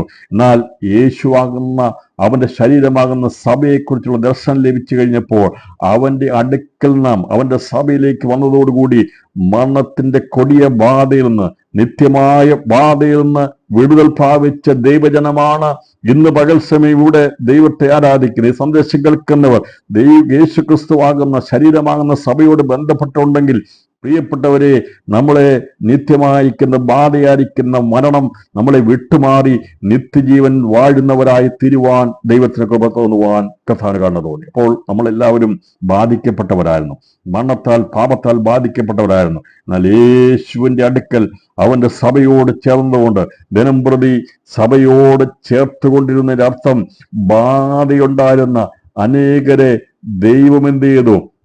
ബാധയടിച്ച് ദൈവസഭയോട് ചേർത്തുകൊണ്ടിരുന്നു. ദൈവസഭയോട് ചേരുമ്പോഴാണ് ഈ ബാധ മാറിപ്പോകുന്നത്. ഇവിടെ ഞാൻ പറഞ്ഞല്ലോ, ക്രിസ്തുമായിട്ട് ബന്ധപ്പെട്ടപ്പോൾ യേശുവിന്റെ ശരീരം യേശുവിന്റെ വസ്ത്രത്തിന്റെ തൊങ്ങൽ തൊട്ട് കഴിഞ്ഞപ്പോൾ അന്ന് വരെ അവൻ അനുഭവിച്ച ബാധ രക്തസ്രവം നിന്നുപോയെങ്കിൽ ക്രിസ്തു അവന്റെ രക്തം കൊണ്ട് പണിതെടുത്തിരിക്കുന്ന ദൈവസഭ നിസ്സാരമായൊരു കാര്യമല്ല. അവൻ പാപത്തിന്റെ പരിഹാരം വരുത്തി അവൻ പണിതെടുത്ത ദൈവസഭ, ഞാൻ എൻ്റെ സഭയെ പണിയും, പാതാള ഗോപുരങ്ങൾ അതിനെ ജയിക്കില്ലെന്ന് പറയുമ്പോൾ പ്രിയപ്പെട്ടവരെ, ആ ക്രിസ്തുവിന്റെ സഭയാകുന്ന 2 or 3 പേർ ഒന്നിച്ചു കൂടുമ്പോൾ അവരോട് കൂടെ ചേർന്ന് പ്രാർത്ഥിപ്പാൻ വേണ്ടി ദൈവത്തിന്റെ ആത്മാവ് ചേർത്തിട്ടുണ്ടെങ്കിൽ നമ്മിൽ നിന്ന് മാറിപ്പോയ നിത്യബാധയുണ്ട്. ആ മരണമെന്ന നിത്യനാശം നമ്മളെ ആ ബാധ വിട്ടുമാറി നമ്മെ സ്വതന്ത്രമാക്കി നമ്മെ നിർത്തിയിരിക്കുന്ന ദൈവത്തിനാണ് നാം സ്തോത്രം ചെയ്യുന്നത്. അപ്പോൾ ഈ ഒരു വിടുതൽ കിട്ടിയ ദൈവമക്കൾക്ക് എപ്പോഴും രക്ഷയെക്കുറിച്ച് ഓർത്ത് സന്തോഷിപ്പാനായിട്ട് സാധിക്കും. ഞാൻ പറഞ്ഞല്ലോ, ഭൗതിക വിടുതലുണ്ട്, ആത്മീയ വിടുതലുണ്ട്. അപ്പോൾ ഭൗതിക വിടുതൽ ഇവിടെ രക്തസ്രവം നിന്നു പോവുകയാണെങ്കിൽ എന്റെയും നിങ്ങളുടെയും ബാധ മാറിയത് യേശുവിന്റെ അടുക്കൽ വന്നതുകൊണ്ട് ആ ദിനം പ്രതി ദൈവസഭയോട് ആൾക്കാർ ചേർന്ന് വന്നതുപോലെ ഇന്ന് പകൽ സമയവും ലോകത്തിന് വിവിധ സ്ഥലങ്ങളിൽ മരണമെന്ന ബാധ മാറി നിത്യജീവനിലേക്ക് പ്രവേശിക്കുന്ന അനേകര് ദൈവസഭയോട് ചേർന്ന് വരുന്ന പ്രവൃത്തി പരിശുദ്ധാത്മാവ് ചെയ്തുകൊണ്ടിരിക്കുക. അന്ന് പ്രത്യക്ഷത്തിൽ അവൾക്കൊരു സൗഖ്യമുണ്ടായെങ്കിൽ ആത്മീയമായി വിടുതൽ പ്രാപിച്ച ദൈവജനം കരങ്ങളുയർത്തി ദൈവത്തിന് സ്തോത്രം ചെയ്യുന്ന കർത്താവേ, ഞങ്ങളുടെ ബാധകളെ അകറ്റി മരണമെന്ന ബാധ മാറ്റി ഞങ്ങളെ ജീവനുള്ളവരാക്കി തീർത്ത ദൈവത്തിന്റെ വലിയ പ്രവൃത്തി ഓർത്ത് വേണം നാം ദൈവത്തിന് സ്തോത്രം. അപ്പൊ ദൈവത്തിന്റെ അടുക്കൽ വന്നാൽ, യേശുവിന്റെ അടുക്കൽ വന്നാൽ, യേശുവിനെ തൊട്ട് കഴിഞ്ഞാൽ ബാധ മാറിപ്പോകുമെന്ന്. ഇവള് അടുത്തവൻ തൊട്ടു ഉടനെ അവളുടെ രക്തസ്രവം നിന്നുപോയി. എന്നെ തൊട്ടതാറെന്ന് യേശു ചോദിച്ചു. ഞാൻ ഇതിലേക്ക് പറയാൻ ആഗ്രഹിക്കുന്നില്ല. ഇതിന്റെ അകത്ത് അപ്പോൾ അവൾ യേശുവിനെ വിശ്വാസത്തോടെ തൊട്ട് കഴിഞ്ഞപ്പോൾ അവളിലേക്ക് ക്രിസ്തുവിന്റെ ശക്തി വ്യാപരിച്ച് അവളിലുണ്ടായിരുന്ന ബാധയായിരുന്ന രക്തസ്രവം ആ രോഗം വിട്ടുമാറിയെങ്കിൽ യേശു ചോദിച്ചു ആരാണെന്ന് ചോദിച്ചപ്പോൾ അവർ പറഞ്ഞു, ഗുരു, പുരുഷാരൻ നിന്നെ തിക്കി തിരക്കുന്നു എന്ന് 10 ദിവസം കൂടെയുള്ളവരും പറഞ്ഞു. അവർക്കറിയത്തില്ല. അവർ പറഞ്ഞു, ഞങ്ങൾക്കറിയത്തില്ല. യേശുവിന്റെ കൂടെ നടക്കുന്ന 10 ദിവസം പറഞ്ഞു, ഈ തിരക്കുന്ന ഇടയ്ക്ക് ആരാണ് നിന്നെ തൊട്ടതെന്ന് ഞങ്ങൾക്കറിയത്തില്ല. എന്നാൽ യേശുവിനും അറിയാമായിരുന്നു, സൗഖ്യമായ സ്ത്രീക്കും അറിയാമായിരുന്നു ഈ സംഭവം എന്താണെന്നുള്ളത്. യേശു സൗഖ്യമാക്കിയ സ്ത്രീ അവൾ മറഞ്ഞിരിക്കുവാൻ കഴിയത്തില്ല എന്ന് കണ്ടു കഴിഞ്ഞപ്പോൾ അവൾ എന്ത് ചെയ്തു? യേശുവിന്റെ മുമ്പിൽ വന്ന് അവൾ ഉള്ള കാര്യം പറയുവാനിടയായിരുന്നു. തൊട്ട സംഗതിയും തൽക്ഷണം സൗഖ്യമായതും സകല ജനവും കേൾക്കെ അറിയിച്ചു. അവൻ അവളോട്, മകളെ, നിന്റെ വിശ്വാസം നിന്നെ രക്ഷിച്ചിരിക്കുന്നു, സമാധാനത്തോടെ പോക എന്ന് പറഞ്ഞു. ഇതന്നെയല്ലേ 7-ാം അധ്യായത്തിൽ പറഞ്ഞിരിക്കുന്ന 7-ാം അധ്യായം അതിന്റെ 50-ാം വാക്യത്തിലും നിന്റെ പാപിനിയായിരിക്കുന്ന സ്ത്രീയോട് പറഞ്ഞു, നിന്റെ പാപമെന്ന ബാധ ഒഴിഞ്ഞിരിക്കുന്നു, നീ എഴുന്നേറ്റ് സമാധാനത്തോടെ പോക. അപ്പോൾ പാപമെന്ന ബാധ പിടിച്ചിരുന്ന ആ പാപിനിയായ സ്ത്രീ യേശുവിന്റെ അടുക്കൽ വന്ന് കണ്ണുനീർ കൊണ്ട് കരഞ്ഞ് അവളുടെ തലമുടി കൊണ്ട് തോർത്തി പാദം ചുംബിച്ച് യേശുവിന്റെ അടുക്കൽ ഇരുന്ന് കഴിഞ്ഞപ്പോൾ അവളുടെ പാപമെന്ന ബാധ ഒഴിവാക്കുവാനിടയായിരുന്നു. അന്ന് വരെ അവളെ ബന്ധിച്ചിരുന്ന പാപം, മരണമായിരിക്കുന്ന ബാധ യേശു പറഞ്ഞു, നിന്നെ വിടുവിച്ചിരിക്കുക. യേശു പറഞ്ഞാൽ അഴിയാത്തൊരു ബാധയില്ല, യേശു പറഞ്ഞാൽ മാറാത്തൊരു ബാധയില്ല. അപ്പോൾ 7-ാം അധ്യായത്തിൽ അതിന്റെ അവസാന വാക്യത്തിൽ 50-ാമത്തെ വാക്യത്തിൽ ഭാവവും മരണവുമായിരിക്കുന്ന ആത്മീയമായിരിക്കുന്ന വിഷയമാണ് അവളെ ബന്ധിച്ചിരുന്നത്. അത് പുറമെ ആർക്കും കാണാൻ കഴിയത്തില്ലായിരുന്നു. എന്നാൽ ഇവൾ പാപിയാണെന്ന് അവർക്കറിയാമായിരുന്നു. അപ്പോൾ പാപമായിരിക്കുന്ന ബാധ ഒഴിവാക്കുവാൻ യേശുവിന് കഴിയുമെന്ന്. അതാണ് 7-ാം അധ്യായം അതിന്റെ ആ പ്രധാനപ്പെട്ട ഭാഗം. അതുകൊണ്ടാണ് പറയുന്നത്, നിന്നെ രക്ഷിച്ചിരിക്കുന്നു, സമാധാനത്തോടെ പോകാൻ, നിന്റെ വിശ്വാസം നിന്നെ രക്ഷിച്ചിരിക്കുന്നു. അപ്പോൾ പാപത്തിന്റെ ആ കൊടിയ ബാധയായിരിക്കുന്ന ആ വലിയ വിഷയം ആർക്കും പരിഹരിക്കാൻ, എന്നാൽ എല്ലാവർക്കും അറിയാം ഇവൾ പാപിനിയാണെന്നറിയാം, ഇവൾ അടുത്തു വരാൻ കഴിയാത്തവളാണെന്നറിയാം. അങ്ങനെയൊക്കെ ചിന്തിച്ചിരുന്നു. എന്നാൽ യേശുക്രിസ്തു പാപമെന്ന ബാധ നീക്കി നിത്യജീവൻ നൽകുന്നവനാണ് എന്ന് അവിടെ വെളിപ്പെടുത്തുവാനായിരുന്നു. ഇവൾക്ക് രോഗമായിരുന്നില്ല, പാപമെന്ന ബാധയായിരുന്നത് മാറ്റി കഥ പറഞ്ഞു. നിന്റെ അസമാധാനം, നിന്റെ ജീവിതത്തിന്റെ പ്രശ്നം ഇതാണ്, അത് നിന്റെ വിശ്വാസം മുഖാന്തരം രക്ഷിച്ചിരിക്കുന്നു, നീ സമാധാനത്തോടെ പോക എന്ന് അവളെ പറഞ്ഞയച്ചെങ്കിൽ ഇവിടെ മറ്റൊരു സ്ത്രീ 12 വർഷമായി അവൾ പാപിനിയായിരുന്നില്ല, പാപം ചെയ്തായിരുന്നില്ല. അവളുടെ ജീവിതത്തിന്റെ പ്രശ്നം ഭൗമികം, അവളുടെ ശരീരത്തിന് രോഗമായിരുന്നു. അതൊരു ബാധയായി അവളെ കൂടിയിരിക്കുമ്പോൾ ആ ബാധ ഒഴിവാക്കി യേശു പറഞ്ഞു, നിന്റെ വിശ്വാസം രക്ഷിച്ചിരിക്കുന്നു, സമാധാനത്തോടെ പോക എന്ന് പറഞ്ഞ് അവളെ മടക്കി. ഈ 2 പേരെയും യേശു മടക്കി. നിങ്ങൾ ഭവനത്തിലേക്ക് പൊക്കോളാൻ പറഞ്ഞു. കാരണം ഇതുവരെയും നിന്റെ വീട്ടിലെ ജീവിതാവസ്ഥ എനിക്കറിയാം. അവിടെ ഭയങ്കര അസമാധാനമായിരുന്നു, ഒരു സ്വസ്ഥതയുമില്ലായിരുന്നു. മരുന്ന് കുപ്പികളുടെ ഒരു നീണ്ട നിര അവിടെ ഉണ്ടായിരുന്നു. എത്രയെല്ലാം വൈദ്യന്മാർ ചികിത്സിച്ച, ആയുർവേദവും അലോപ്പതിയും ഹോമിയോയും മറ്റു പലതും ചികിത്സിച്ച, പലതും വേണമെങ്കിൽ ഒരു മെഡിക്കൽ സ്റ്റോറിലുള്ള എല്ലാ മരുന്നിന്റെ ലിസ്റ്റുകളും അവിടെ ഉണ്ടായിരുന്നു. പലവിധ വൈദ്യന്മാർ ചികിത്സിച്ച പലവിധ മെഡിസിനുകൾ അവിടെ ഉണ്ടായിരുന്നു. എന്നാൽ ഇന്ന് പകർച്ചമെന്ന ആത്മാവിലും നോക്ക്, അവളുടെ വീട്ടിൽ അവിടെ നിറഞ്ഞിരിക്കുന്ന ഒരുപാട് മരുന്നുകളുണ്ട്. പലവിധമായിരിക്കുന്ന വൈദ്യന്മാർ കൊടുത്ത ഒരുപാട് മരുന്നുകൾ അവളുടെ വീട്ടിലിരിപ്പുണ്ട്. അതിനൊന്നും അവളെ സൗഖ്യമാക്കുവാൻ കഴിഞ്ഞില്ല. കഴിഞ്ഞ 12 വർഷമായി വിട്ടുമാറാതിരുന്ന ഒരുപാട് മരുന്നുകൾ അവൾ മാറി മാറി ഉപയോഗിച്ചു നോക്കിയതാ. ഒരു രക്ഷയുമില്ലാതെ വീടിന്റെ ഒരു മുറി മുഴുവനും മരുന്നിന്റെ ഒരു ശേഖരമായി ഇരിക്കുക. എന്നാൽ ഇവൾ യേശുവാകുന്ന സൗഖ്യദായകന്റെ അടുക്കൽ വന്നു കഴിഞ്ഞപ്പോൾ ഒരു നിമിഷം കൊണ്ട് വിശ്വാസത്താൽ സൗഖ്യം പ്രാപിച്ചെങ്കിൽ എൻ്റെ ദൈവം എത്ര മഹോന്നതനാണ്, അവൻ എത്ര ശക്തിമാനാണ്. ഇന്ന് പകൽസമയം പ്രവർത്തിക്കുന്ന അവന്റെ പ്രവർത്തിക്കായി ഞാൻ സ്തോത്രം ചെയ്യുന്നു. അവൻ അറിയണമെന്നില്ല, നീ അവനെ വിശ്വാസത്താൽ തൊട്ടാൽ സൗഖ്യമാകും. അവൻ അറിഞ്ഞ് നിന്നെ സൗഖ്യമാക്കും. അതിൻ്റെ അകത്തുണ്ടായിരുന്ന അവളുടെ വേദന അറിഞ്ഞ് കർത്താവ്, ഞാൻ വിചാരിക്കുന്നത് അവൾ അവന്റെ അടുക്കൽ വരാൻ വേണ്ടി യേശു അതിനുള്ള വഴി അവൾക്ക് ഒരുക്കി കൊടുത്തു എന്ന് ഞാൻ വിശ്വസിക്കുക. അത്രയും ആൾക്കാർ പോകുന്നിടത്ത് യേശുവിന്റെ അടുത്തേക്ക് അവൾക്ക് വരാൻ കഴിഞ്ഞില്ലെങ്കിൽ ഞാൻ വിശ്വസിക്കുന്നത്, ഇന്ന് ഞാൻ ആത്മാവിൽ ഞാൻ ദർശിക്കുന്നത്, ഇവളുടെ വേദന കണ്ടുകൊണ്ട് ഇവൾ എവിടെ നിന്നുവോ അവിടേക്ക് എൻ്റെ രക്ഷകൻ അടുത്ത് എന്ന് ഞാൻ വിശ്വസിക്കുകയാണ്. ഇന്ന് പകൽസമയം കരപുയർത്തി സ്തോത്രം ചെയ്താട്ട് നിനക്ക് അടുത്തു പോകാൻ കഴിയാത്ത മേഖലകളിൽ തിക്കും തിരക്കും ഉണ്ടാകുമ്പോൾ അത് അറിഞ്ഞുകൊണ്ട് അടുത്തു വന്ന് നിനക്ക് നിന്റെ വിശ്വാസത്തെ അതിന്റെ പ്രാപ്തിയിലേക്ക്, ഫലപ്രാപ്തിയിലേക്ക് കൊണ്ടുവരാൻ വേണ്ടി അവസരം ഒരുക്കി തരുന്ന, വഴി ഒരുക്കി തരുന്ന, ജയഘോഷം ഘോഷിക്കുവാൻ വേണ്ടി ദൈവം പ്രവർത്തിക്കുന്ന ദൈവപ്രവർത്തിക്കായി സ്തോത്രം ചെയ്യാം. അസാധ്യമായതിനെ സാധ്യമാക്കാൻ ദൈവാത്മാവിന്ന് പകൽസമയം വ്യാപരിക്കുന്നുണ്ട്. അത്രയും പുരുഷാരത്തിനിടയ്ക്ക് തിക്കിത്തിരക്ക് ഉണ്ടാകുന്ന ഇടയ്ക്ക് ഇവൾക്ക് അവിടെ എത്തിച്ചേരാൻ കഴിഞ്ഞില്ലായിരുന്നു എന്നാൽ ഞാൻ വിശ്വസിക്കുന്നു അവളുടെ ഭാഗത്തേക്ക് നസ്രയൻ ചെന്നുവെന്ന് ഞാൻ വിശ്വസിക്കുക. അവളുടെ കൈയെത്തുന്ന ദൂരത്തേക്ക് യേശു എത്തിയതുപോലെ ഇന്ന് പകൽ സമയം ചില ജീവിതങ്ങളുടെ അടുത്തേക്ക് യേശു അടുത്തു വരിക. നിന്നെ സൗഖ്യമാക്കുവാൻ വിശ്വാസത്തോടെ കരം നീട്ടി തൊട്ടാൽ മതി. ഈ നിമിഷം തന്നെ സൗഖ്യമാക്കുന്ന ദൈവത്തിന്റെ പ്രവൃത്തി വെളിപ്പെടുമെന്ന് ഞാൻ ആത്മാവിൽ, പരിശുദ്ധാത്മാവിൽ ദൂതറിയിക്കുകയാണ്. ജീവിതത്തിന്റെ സൗഖ്യമുണ്ടായി. കഥാവിളോട് പറഞ്ഞു, സ്ത്രീയെ, മകളെ, നിന്റെ വിശ്വാസം നിന്നെ രക്ഷിച്ചിരിക്കുന്നു, സമാധാനത്തോടെ പോക എന്ന് പറഞ്ഞു. മടങ്ങിപ്പോകുമ്പോൾ വളരെ പ്രത്യാശയുള്ളവളായി, സന്തോഷമുള്ളവളായി ആ തിരക്കിനിടയിൽ നിന്ന് അവൾ യേശുവിൻ്റെ മുമ്പിൽ നിന്ന് പോയി. ഇന്ന് പകൽ സമയം ആദ്യ ഒരു അനുഭവം ജീവിതങ്ങളിൽ സംഭവിക്കാൻ പോവുകയാണ്. ദീർഘമായ വർഷങ്ങളിലെ വേദനകൾ, ഭാരങ്ങൾ, മരുന്ന് കുമാരങ്ങൾ മുറികൾ നിറച്ചുണ്ട്. അവൾക്ക് കഴിച്ചിട്ടൊന്നും ഒരു മാറ്റമുണ്ടായില്ല. അവൾ മടങ്ങിപ്പോകുമ്പോൾ അവൾ ചിന്തിച്ച മടങ്ങിപ്പോകുന്നത്, ഞാൻ ഇങ്ങോട്ട് വന്നപ്പോൾ വളരെ ഭാരപ്പെട്ടവളായിട്ടാണ് വന്നത്, വേദനപ്പെട്ടവളായിട്ടാണ് വന്നത്. എങ്ങനെ ഒരു സൗഖ്യം കിട്ടുമെന്ന് വിചാരിച്ചാണ് വന്നത്, എങ്ങനെ യേശുവിനെയും തൊടാമെന്ന് വിചാരിച്ചാണ് വന്നത്. അവൾ മടങ്ങിപ്പോയപ്പോൾ സന്തോഷത്തോടെ മടങ്ങിപ്പോവുകയാണ്. അവളുടെ വീട്ടിലേക്ക് മടങ്ങി ചെന്നപ്പോൾ ആ വീടിൻ്റെ സ്ഥിതിക്ക് മാറ്റം വന്നു. സമാധാനം അവിടെ ഉണ്ടാകുവാടെ എത്തുന്നു. ദീർഘവർഷങ്ങളിലെ വേദനകൾ മാറുവാടെ എത്തുന്നു. മാറി മാറി അവൾ വസ്ത്രം മാറിയിരുന്നു. ഒരിടത്തും പോകുവാൻ കഴിയാത്ത അവസ്ഥയിലായിരുന്നു. മടങ്ങിപ്പോയപ്പോൾ അവൾ സന്തോഷത്തോടെയാണ് മടങ്ങിപ്പോയത്. ഇങ്ങോട്ട് വന്നപ്പോൾ രക്തം അവളിൽ നിന്ന് സ്രവിച്ചുകൊണ്ടിരിക്കുന്നുണ്ടായിരുന്നു. അവൾ അശുദ്ധിയായിട്ടാണ് വന്നത്, അവൾ ബാധിക്കപ്പെട്ടവളായിട്ടാണ് വന്നത്. എന്നാൽ അവൾ മടങ്ങിപ്പോയത് സമാധാനത്തോടെയാണ് മടങ്ങിപ്പോയത്.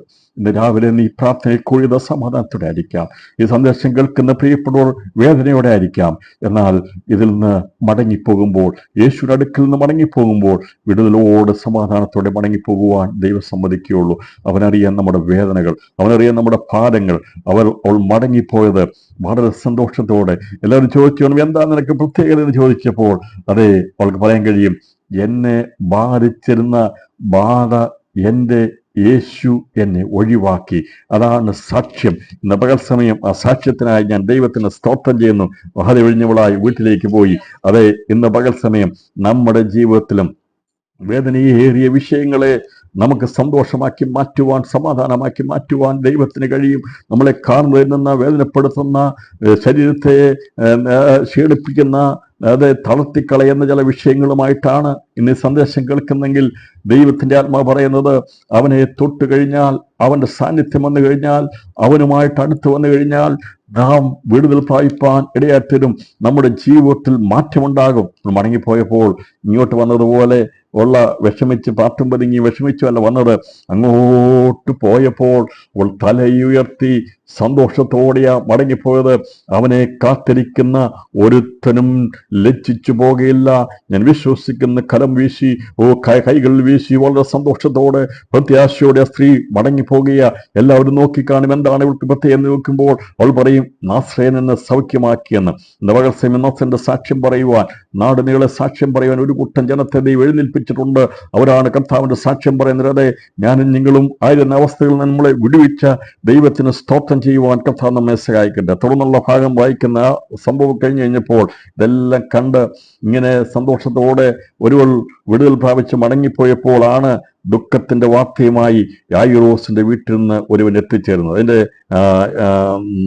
43 അവൻ സംസാരിച്ചുകൊണ്ട് ഇരിക്കുമ്പോൾ പള്ളിപ്രമാണിയുടെ ഒരാൾ വന്നു, നിന്റെ മകൾ മരിച്ചുപോയി, ഗുരുവിനെ പ്രയാസപ്പെടുത്തേണ്ട എന്ന് പറഞ്ഞു. ഇവിടെ വന്ന് പറഞ്ഞു, ഇനി ഗുരുവിനെ പ്രയാസപ്പെടുത്തേണ്ട. നമുക്കറിയാം ഇവിടെ വന്ന് പറയാൻ കാരണം, ഇനി ഈ ഗുരു വന്നിട്ടും പ്രയോജനമില്ല.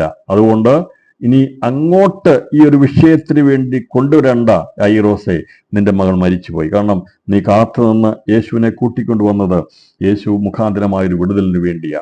എന്നാൽ ഇവൻ വന്ന് പറയുകയാണ്, ദുഃഖവിവരം അറിയിക്കുക. മറ്റൊന്നുമല്ല, യേശുവിന്റെ ബഹുമാനത്തോടും തികഞ്ഞ ആദരവോടുമാണ് അവൻ വന്ന് പറയുന്നത്, ഗുരുവിനെ ഇനി പ്രയാസപ്പെടുത്തും. നമുക്കറിയാമല്ലോ, ഒരു ആശുപത്രിയിലേക്ക് കൊണ്ടുപോകുന്ന ഒരു വ്യക്തിയെ മരിച്ചു കഴിഞ്ഞാൽ പിന്നീട് ഹോസ്പിറ്റലിൽ കൊണ്ടുപോയിട്ട് കാര്യമില്ലല്ലോ എന്ന് പറഞ്ഞതുപോലെയാണ്. ഞാൻ അവിടെ കൊണ്ടുപോയിട്ട് കാര്യമില്ല, പ്രയോജനമില്ല എന്ന് പറഞ്ഞതുപോലെ ഇവൻ പറഞ്ഞു, നീ വന്ന് കാത്തു നിന്നത്, യേശു വേണ്ടി കാത്തു നിന്നത്, അതെ, അവൾ ജീവനോടിരുന്നപ്പോൾ യേശു വന്നിന് സൗഖ്യമാക്കുമെന്ന.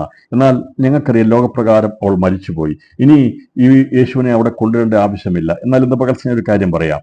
എൻ്റെ യേശു ഏത് വീട്ടിൽ വന്നാലും ഏത് ഭവനത്തിൽ വന്നാലും അവിടെ അഴിയേണ്ട വിഷയങ്ങൾ അഴിയുവാനിടയെത്തരും. എത്ര ദുഃഖകരമായ വാർത്തയാണെങ്കിലും ആ വിഷയത്തെ മറികടന്ന് അതിന്റെ പ്രതിസന്ധിയെ മാറ്റുവാൻ കഴിവുള്ളവനാണ് കർത്താവ് യേശു. ഇപ്പോൾ ഇവര് വന്നു കഴിഞ്ഞപ്പോൾ ഇവർ വിചാരിച്ചു ഇനി ഗുരുവിനെ പ്രയാസപ്പെടുത്തേണ്ട എന്നുള്ള ദൂത് അറിയിച്ചപ്പോൾ യേശു അത് കേട്ടാറെ ഭയപ്പെടേണ്ട, വിശ്വസിക്കുക മാത്രം ചെയ്യുക, എന്നാൽ അവൾ രക്ഷപ്പെടുമെന്ന് അവനോട് ഉത്തരം പറഞ്ഞു. ഈ പറഞ്ഞോട് പറഞ്ഞു, നീ പേടിക്കൊന്നും വേണ്ട, എനിക്ക് പ്രയാസമൊന്നുമില്ല, ഞാൻ വരും. ഞാൻ അങ്ങോട്ടാ പാദം വെച്ചതെങ്കിൽ, ഞാൻ അങ്ങോട്ട് വരാനാ വന്നതെങ്കിൽ ഞാൻ എൻ്റെ യാത്ര പൂർത്തീകരിക്കാതിരിക്കത്തില്ല. വിടുവിക്കാൻ വേണ്ടിയാ യേശു ഇറങ്ങിയതെങ്കിൽ എന്ന് പകർച്ചവൻ കുറിച്ചിട്ടോ. അതെ, അവൻ പ്രവർത്തിക്കാൻ വേണ്ടിയാ ഇറങ്ങിയതെങ്കിൽ ഇടയ്ക്ക് തടസ്സങ്ങളൊക്കെ ഉണ്ടാകുമ്പോഴും നമ്മൾ അതിനെ അതിജീവിക്കുന്നത് ക്രിസ്തുവിലുള്ള പ്രത്യാശ കൊണ്ടാ. നമുക്ക് ഒരുപക്ഷെ സാക്ഷ്യം പറഞ്ഞ വിഷയം പോലും നാളെ നമുക്ക് പ്രതികൂലമായിട്ട് വരുമ്പോൾ നമ്മൾ അതിൻ്റെ അസഹ്യപ്പെടേണ്ട. ദൈവമാണ് ഈ വിഷയം ഏറ്റെടുത്തെങ്കിൽ നീ ലജ്ജിച്ചു പോകുവാൻ ദൈവം സമ്മതിക്കുകയില്ല. അതെ, നീ ഒരിക്കൽ കൂടി ഞാൻ ആവർത്തിച്ച് പറയട്ടെ, നാം ഒരുപക്ഷെ വിടുതലിന്റെ സാക്ഷ്യം പറഞ്ഞിട്ട് ആ വിഷയം അടുത്ത ദിവസം അല്ലെങ്കിൽ ചില ദിവസങ്ങൾക്കുള്ളിൽ നമുക്ക് നെഗറ്റീവായിട്ട് വരുമ്പോഴും വിശ്വാസം പോകരുത്. അതെ, കർത്താവാണ് പ്രവൃത്തി ആരംഭിച്ചതെങ്കിൽ അവനത് തികച്ചെടുക്കുമെന്ന് ഇന്ന് എത്ര പേർ വിശ്വസിക്കുന്നു? അവൻ പ്രവൃത്തി തുടങ്ങിയ വിഷയമാണെങ്കിൽ എന്റെയും നിന്റെ കുടുംബത്തിന്മേൽ, നമ്മുടെ തലമുറയുടെ മേൽ, നമ്മുടെ ആവശ്യങ്ങളുടെ മേൽ ദൈവമാണ് പ്രവർത്തിച്ചു തുടങ്ങിയതെങ്കിൽ, അവനാണ് പ്രവൃത്തി തുടങ്ങിയതെങ്കിൽ തടസ്സങ്ങൾ എത്ര വന്നാലും നീ ഭാരപ്പെട്ടു പോകണ്ട, നീ ലജ്ജിച്ചു പോകുവാൻ ദൈവം സമ്മതിക്കുകയില്ല. കഴിഞ്ഞ 27-ാം തീയതി ഞാൻ സാക്ഷ്യം പറഞ്ഞതാ, പിന്നെ ഞാൻ ലജ്ജിച്ചു പോയില്ല, ഞാൻ ലജ്ജിച്ചു പോയിട്ടില്ല. 27-ാം തീയതി മോൾക്ക് പ്രഗ്നൻസിയുടെ പോസിറ്റീവ് ആണെന്ന് പറഞ്ഞതാ. പക്ഷെ കുറച്ച് ദിവസം കഴിഞ്ഞപ്പോൾ നെഗറ്റീവ് ആണ്. അപ്പോഴും ദൈവത്തിന് സ്തോത്രം ചെയ്തു. കർത്താവിന്റെ സമയത്ത് ദൈവം നൽകട്ടെന്ന് പറഞ്ഞു. പറഞ്ഞതിന്റെ അർത്ഥം, യേശുവാണ് ഒരു പ്രവൃത്തി തുടങ്ങിയെങ്കിൽ എത്ര നെഗറ്റീവ് വന്നാലും അതിനെ പോസിറ്റീവ് ആക്കേണ്ട ദൈവത്തിന് കഴിയും. അല്ലെങ്കിൽ ദൈവത്തിന് അറിയാം എന്താണെന്നുള്ളത്. അവൻ നമുക്ക് ദോഷമായിട്ടൊന്നും അവൻ ചെയ്യുകയില്ല. ഞാൻ പറഞ്ഞത്, ദൈവമക്കൾ സാക്ഷ്യം പറഞ്ഞിട്ട് ആ വിഷയം ഒരുപക്ഷെ നെഗറ്റീവായി മാറിപ്പോകും. അത് ഞാൻ പറഞ്ഞ ഒരുപാട് സാക്ഷ്യങ്ങളും എൻ്റെ ജീവിതത്തിൽ തന്നെ ഒരുപാട് കാര്യങ്ങൾ നെഗറ്റീവായിട്ട് മാറിപ്പോയി. ഞാൻ പ്രതീക്ഷിച്ച പല കാര്യങ്ങളും തകടം മറിഞ്ഞു പോയി. പക്ഷേ വേദനയും പ്രയാസവും ബുദ്ധിമുട്ടൊക്കെ ഉണ്ടായിട്ടുണ്ടെങ്കിലും ഇന്ന് പകർച്ച ഞാൻ പറയട്ടെ, എൻ്റെ കർത്താവ എന്നോട് ദൂത് അറിയിക്കുന്നത്, അവനാണ് പാദം വെച്ചതെങ്കിൽ യായിറോസേ, നിന്റെ വീട്ടിലേക്ക് യേശുവ കാൽപാദം വെച്ച് നിന്റെ വീട്ടിലേക്കാ വന്നെങ്കിൽ നിനക്കെതിരെ ഏതെല്ലാം വിഷയം വന്നാലും നീ ലജ്ജിച്ചു പോകുവാൻ ദൈവം സമ്മതിക്കുകയില്ല. എത്ര ദൂത് ഏറ്റെടുക്കാൻ കഴിയും? ദൈവമാണ് ആ വിഷയം ഏറ്റെടുത്തതെങ്കിൽ യായിറോസിന്റെ അവന്റെ കണ്ണുനീർ കണ്ടുകൊണ്ട് അവന്റെ ഭവനത്തിലേക്ക് യേശുവാണ് വന്നതെങ്കിൽ നിശ്ചയമായിട്ടും ലജ്ജിച്ചു പോകുവാൻ ദൈവം സമ്മതിക്കൽ. കരമുയർത്തി സ്തോത്രം ചെയ്യാൻ കഴിവുള്ളവർ ഇരിക്കുന്ന സ്ഥലങ്ങളിൽ ദൈവത്തിന് സ്തോത്രം ചെയ്താട്ട് ദൈവ അതിശയം പ്രവർത്തിക്കാൻ പോകുക. കഴിഞ്ഞ നാളുകളിൽ നാം പ്രാർത്ഥിച്ച വിഷയങ്ങൾക്ക് ഒരുപക്ഷെ തിരിച്ചടി ഉണ്ടായിട്ടുണ്ട്. അതായത് നാം പ്രതീക്ഷിച്ച വിഷയങ്ങൾ തകടം പറഞ്ഞു പോയിട്ടുണ്ട്. നാം ഉദ്ദേശിച്ച പലതും നടക്കാതെ പോയിട്ടുണ്ട്. നാം സാക്ഷ്യം പറഞ്ഞ് കാത്തിരുന്ന പലതും നമുക്കത് ലജ്ജയായി തോന്നിയിട്ടുണ്ട്. പക്ഷേ ഇന്ന് പകർച്ചൻ ദൈവം പറയുക, എന്റെ യേശുവാണ് ആ വിഷയം ഏറ്റെടുത്തെങ്കിൽ, കർത്താവിന്റെ നാമത്തിലാണ് നാം പറഞ്ഞതെങ്കിൽ, നാം ലജ്ജിച്ചു പോകുവാൻ ദൈവം സമ്മതിക്കുകയില്ല. അവനായി കാത്തിരിക്കുന്ന ഒരുത്തനും ലജ്ജിച്ചു പോകുകയില്ല. എബ്രഹാം ലജ്ജിച്ചു പോകുവാൻ ദൈവം സമ്മതിക്കുകയില്ല. നിന്റെ പേരെടുത്ത് പറഞ്ഞാട്ട്, എന്ന് പകർച്ചം പറഞ്ഞാട്ട്, നീ പേരെടുത്ത് ഉച്ചരിച്ച് പറഞ്ഞാട്ട്, ഞാൻ എന്റെ യേശു വേണ്ടി കാത്തിരിക്കുന്നതുകൊണ്ട് ഞാൻ ലജ്ജിച്ചു പോകുവാൻ സമ്മതിക്കുകയില്ല, സമ്മതിക്കുകയില്ല, സമ്മതിക്കുകയില്ല. അവന്റെ പേരുകൾ എടുത്ത് പറഞ്ഞാട്ട്, നമ്മുടെ പേരിൽ ആവർത്തിച്ച് പറഞ്ഞാട്ട്, ഞാൻ യേശു വേണ്ടി കാത്തിരിക്കുന്നത് കൊണ്ട് ഞാൻ ലജ്ജിച്ചു പോകുവാൻ എന്റെ ദൈവം സമ്മതിക്കുകയില്ല. അതേ, അവൻ സമ്മതിക്കാത്ത ദൈവമാണ്. അപ്പൊ ഈ പ്രതിസന്ധി വന്നപ്പോൾ കഥ പറഞ്ഞു, ഇതോടുകൂടി ആ വിഷയം തീർന്നതാ. മരിച്ചയാളെ ഇനി അവിടെ പോയി ശവസ്കാരം ചെയ്താൽ മതി. പക്ഷെ എന്റെ കർത്താവ് ശവസ്കാര ശുശ്രൂഷ ചെയ്യുന്ന ആളല്ല. അവനൊരിക്കലും ശവസ്കാര ശുശ്രൂഷ പങ്കെടുത്തിട്ടുമില്ല. മരണത്തിന്റെ ശേഷമുള്ള ക്രിയകൾക്ക് വേണ്ടി അവൻ നിന്നിട്ടുമില്ല. മരണത്തെ ജയിക്കാൻ വേണ്ടിയാ യേശു വന്നത്. അവൻ പങ്കെടുക്കാത്തൊരു ശുശ്രൂഷ ഉണ്ടെങ്കിൽ ശവസ്കാര ശുശ്രൂഷയാ. യേശു ചെന്നു കഴിഞ്ഞാൽ ആ മരിച്ച അവിടെ ഒരു വീട്ടിലേക്കല്ല യേശു ചെന്നെങ്കിൽ മരണ വീടിനെ ജനിപ്പിക്കുന്ന വീടാക്കി മാറ്റുവാൻ കഴിയും. വീണ്ടും ജനിപ്പിക്കുന്ന വീടാക്കി മാറ്റുവാൻ ദൈവത്തിന് കഴിയും. മരണ വീടിനെ മരണത്തിന്റെ വീട് എന്നൂടെ പറയാം. ഏത് മരിച്ച അവസ്ഥയിലുള്ളതിനെ ജീവിപ്പിക്കുവാൻ കഴിവുള്ളവനാണ് കർത്താവ്. കഥ പറഞ്ഞു, നീ ഭാരപ്പെടുവൊന്നും വേണ്ട, നീ വിശ്വസിക്കുക മാത്രം ചെയ്താൽ മതി, ഭയപ്പെടേണ്ട, വിശ്വസിക്കുക മാത്രം ചെയ്യുക എന്ന് ഉത്തരം പറഞ്ഞു. വീട്ടിൽ എത്തിയാറ് നമുക്കറിയാവുന്ന വിഷയമാണ്. വീട്ടിലെത്തി. എന്തിനാ വരുന്നത്? എന്തിനാ? സൗഖ്യമായി അത്യാസന്നിൽ കിടക്കുന്ന മകളെ സൗഖ്യമാക്കാൻ വേണ്ടി യേശുവിനെ കൂട്ടിക്കൊണ്ടുവരിക. അപ്പോൾ യേശു വീട്ടിൽ എത്തിയപ്പോൾ ഇവിടെ എത്തിയ സമയത്ത് സംഭവിക്കുന്നത്, എത്തിയാറെ പത്രോസ്, യോഹന്നാൻ, യാക്കോബ് എന്നിവരെയും ബാലയുടെ അപ്പനെയും അമ്മയും അല്ലാതെ ആരെയും അവൻ തന്നോടുകൂടെ അകത്ത് വരുവാൻ സമ്മതിച്ചില്ല. 6 പേര് മാത്രമാണ് ആ മുറിയിലേക്ക് പ്രവേശിച്ചത്. ആയിരിക്കണം 6 പേര്? പത്രോസ്, യോഹന്നാൻ, യാക്കോബ്, യേശു, അതുപോലെ ഈ ബാലയുടെ അപ്പനും അമ്മയും. ഇവര് 5 പേര് ക്രിസ്തുവാണ് മുറിക്കകത്തേക്ക് പ്രവേശിച്ചത്. എന്ന് പറഞ്ഞാൽ ബാല കിടക്കുന്ന മരിച്ചു കിടക്കുന്ന മുറിയിൽ നിന്ന് എല്ലാവരെയും വെളിയിലാക്കിയിട്ട്, തന്നോട് അകത്ത് വരുവാൻ സമ്മതിച്ചില്ല. ബാക്കിയുള്ളവരെല്ലാം വെളിയിലാക്കിയിട്ട് യേശു ഈ 5 പേരുമായിട്ട് അവിടേക്ക് പ്രവേശിപ്പാനിടയെത്തുന്നു.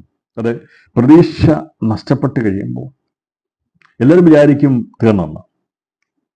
എല്ലാവരും വിചാരിക്കും ഇനി അതിനൊരു മറുപടി ഇല്ലെന്ന്.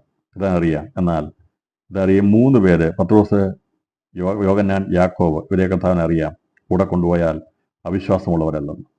അപ്പം യേശു കൊണ്ടുപോകുന്ന സ്ഥലത്തേക്ക് എല്ലാവർക്കും കൊണ്ടുപോകാൻ കഴിയത്തില്ല. ഇങ്ങനെയുള്ള പ്രതിസന്ധി വരുമ്പോൾ, പ്രശ്നം വരുമ്പോൾ അവിടെ എല്ലാവർക്കും ചെല്ലാൻ കഴിയത്തില്ല. ബാക്കി 9 പേര് മോശമാണെന്നല്ല പറഞ്ഞത്. പക്ഷേ ഇവരെ 3 പേരെ തെളിവിനായിട്ട് കർത്താവ് കൊണ്ടുപോയത്. 3 പേരെ കൊണ്ടുപോയി. അതുപോലെ തന്നെ അപ്പനെയും അമ്മയും കൂടെ കൊണ്ടുപോയി. അങ്ങനെ 5 പേരെ തെളിവിനായിട്ട് കൊണ്ടുപോയി ആ മുറിക്കകത്ത് കടന്നു. തന്നോടുകൂടെ അകത്ത് വരുവാൻ സമ്മതിച്ചില്ല. എല്ലാവരും അവിടെ വന്നു കഴിഞ്ഞാൽ കർത്താവിനവിടെ ശുശ്രൂഷിക്കാൻ കഴിയത്തില്ല, അവിടെ പ്രവർത്തിക്കാൻ കഴിയത്തില്ല. കർത്താവ് പറഞ്ഞു, ഈ ബാക്കിയുള്ളവരെല്ലാം മാറ്റിയിട്ട് ഈ മരിച്ചു കിടക്കുന്ന ആ മകളെടുത്ത് യേശുവിന് വേണ്ടി എത്തും. അവിടെ ചെന്നിട്ട് എല്ലാവരും അവളെ ചൊല്ലി കരയുകയും മുറിയിടുകയും ചെയ്യുമ്പോൾ, കരയേണ്ട, അവൾ മരിച്ചില്ല, ഉറങ്ങുന്നത്രേ എന്ന് അവൻ പറഞ്ഞു. യേശു പറഞ്ഞു, ഇവൾ ഉറങ്ങുക. കഥാ ലാസനെ കുറിച്ച് പറഞ്ഞപ്പോൾ പറഞ്ഞു, അവൻ നിദ്രയിലാണ്, ഞാൻ അവനെ ഉണർത്താൻ പോകുമെന്ന് പറഞ്ഞു. അപ്പോൾ മരിച്ചവരെ ഉണർത്തുവാൻ യേശുവിന് കഴിയും. അല്ലെ? എങ്ങനെയല്ലേ? നമുക്ക് ഉറങ്ങുന്നവരെ വിളിച്ചെഴുന്നേൽപ്പിക്കാൻ കഴിയും. വേണമെങ്കിൽ ചില വെള്ളമൊക്കെ തളിച്ചാൽ നമുക്ക് ചില മാർഗങ്ങളുണ്ടോ ആൾക്കാർ എഴുന്നേൽപ്പിക്കാം. പക്ഷെ എന്നാൽ മരിച്ചു കഴിഞ്ഞാൽ മനുഷ്യനായ ഒരുത്തനും അവൻ എത്ര വിളിച്ചാലും, ഏതെല്ലാം സ്നേഹത്തിന്റെ വാക്കുകൾ വിളിച്ചാലും എഴുന്നേൽപ്പിക്കാൻ കഴിയത്തില്ല. എന്നാൽ ഈ മരിച്ചവനെ വിളിച്ചെഴുന്നേൽപ്പിക്കാൻ കഴിവുള്ള, അധികാരമുള്ള ഒരുവൻ ആണ് ഈ കർത്താവായ യേശു ക്രിസ്തു. ബാക്കിയുള്ളവരൊക്കെ ഞാൻ പറഞ്ഞല്ലോ, മരിച്ചു കഴിഞ്ഞാൽ അവനെ വിളിച്ചെഴുന്നേൽപ്പിക്കാൻ കഴിയത്തില്ല. ഏതെല്ലാം രീതിയിലുള്ള മാർഗങ്ങൾ ഉപയോഗിച്ചാലും എഴുന്നേൽപ്പിക്കാൻ കഴിയത്തില്ല. അങ്ങനെ ഉള്ള അവസ്ഥ ഇവരെല്ലാം വിളിച്ചു നോക്കിയതാ. ഇവർക്കെല്ലാം അറിയാം മരിച്ചു പോയെന്നറിയാം. അതുകൊണ്ട് മണിക്കൂറുകളായതാ. അവിടെ കർത്താവ് പറഞ്ഞു, ഉറങ്ങുന്നു എന്ന് പറഞ്ഞപ്പോൾ അവർ അവനെ പരിഹസിച്ചു. മരിച്ചുപോയെന്ന് അറിയുകൊണ്ട് അവനെ പരിഹസിച്ചു. അവർ പറഞ്ഞു, ഞങ്ങൾ ഇത്രയും മണിക്കൂറായിട്ട് ഇവൾ ശ്വാസമില്ലാതെ കിടക്കുന്ന ഞങ്ങൾ കണ്ടിട്ടുള്ളതാണ് അല്ലേ, പക്ഷേ നീ പറയുക ഇവൾ ഉറങ്ങുകയാണ്, അത് നിനക്കറിയത്തില്ലാത്തതുകൊണ്ടാണെന്ന രീതിയിൽ അവർ പരിഹസിച്ചു. അവിടെ പരിഹാസമുണ്ടാകും. നിന്നെ ലജ്ജിപ്പിക്കാനുള്ള എല്ലാ വഴികളും ഉണ്ടാകും കേട്ടോ. പരിഹാസമൊക്കെ ഉണ്ടാകും.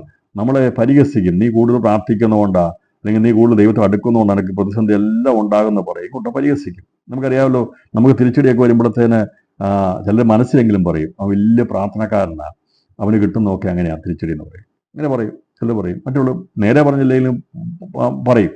അങ്ങനെയല്ലേ, ദൈവമൊക്കെ എന്തെങ്കിലും തിരിച്ചു ഉണ്ടായിക്കഴിഞ്ഞാൽ പറയും, എന്തെങ്കിലും വിഷയം ഉണ്ടായിക്കഴിഞ്ഞാൽ പറയും, വലിയ പ്രാർത്ഥനക്കാർ, എപ്പോഴും ബൈലോട്ട് നടക്കുന്ന പാർട്ടി, എപ്പോഴും പ്രാർത്ഥിക്കുന്ന ആളാണ്, പക്ഷേ സംഭവം മുഴുവൻ നേരെ തലതിരിഞ്ഞാൽ പോകുന്നത്. ഇതാണ് പരിഹാസം. യേശുവുമായി വന്നു കഴിഞ്ഞപ്പോൾ അവിടെ പരിഹാസമുണ്ടായി എന്ന് പറഞ്ഞാൽ, ഇവിടെ അസാധ്യമായിരിക്കുന്ന വിഷയമാണെന്നുള്ള മനസ്സിലായപ്പോൾ അവർ വിചാരിച്ചു നസ്രനെ, ഈ യേശുവിനെ കൊണ്ട് സാധിക്കുകയില്ല എന്ന് വിചാരിച്ചപ്പോൾ, എന്താ പകൽ സമയം ഓർത്തോളണം, കർത്താവിന് വേണ്ടിയാ കാത്തിരിക്കുന്നെങ്കിൽ, മരണത്തെ ജയിച്ചു നേറ്റ യേശുവിന് വേണ്ടിയാ കാത്തിരിക്കുന്നെങ്കിൽ, നീ ലജ്ജിച്ചു പോകുവാൻ, ഞാൻ ലജ്ജിച്ചു പോകുവാൻ എൻ്റെ ദൈവം സമ്മതിക്കുകയില്ലെന്ന്.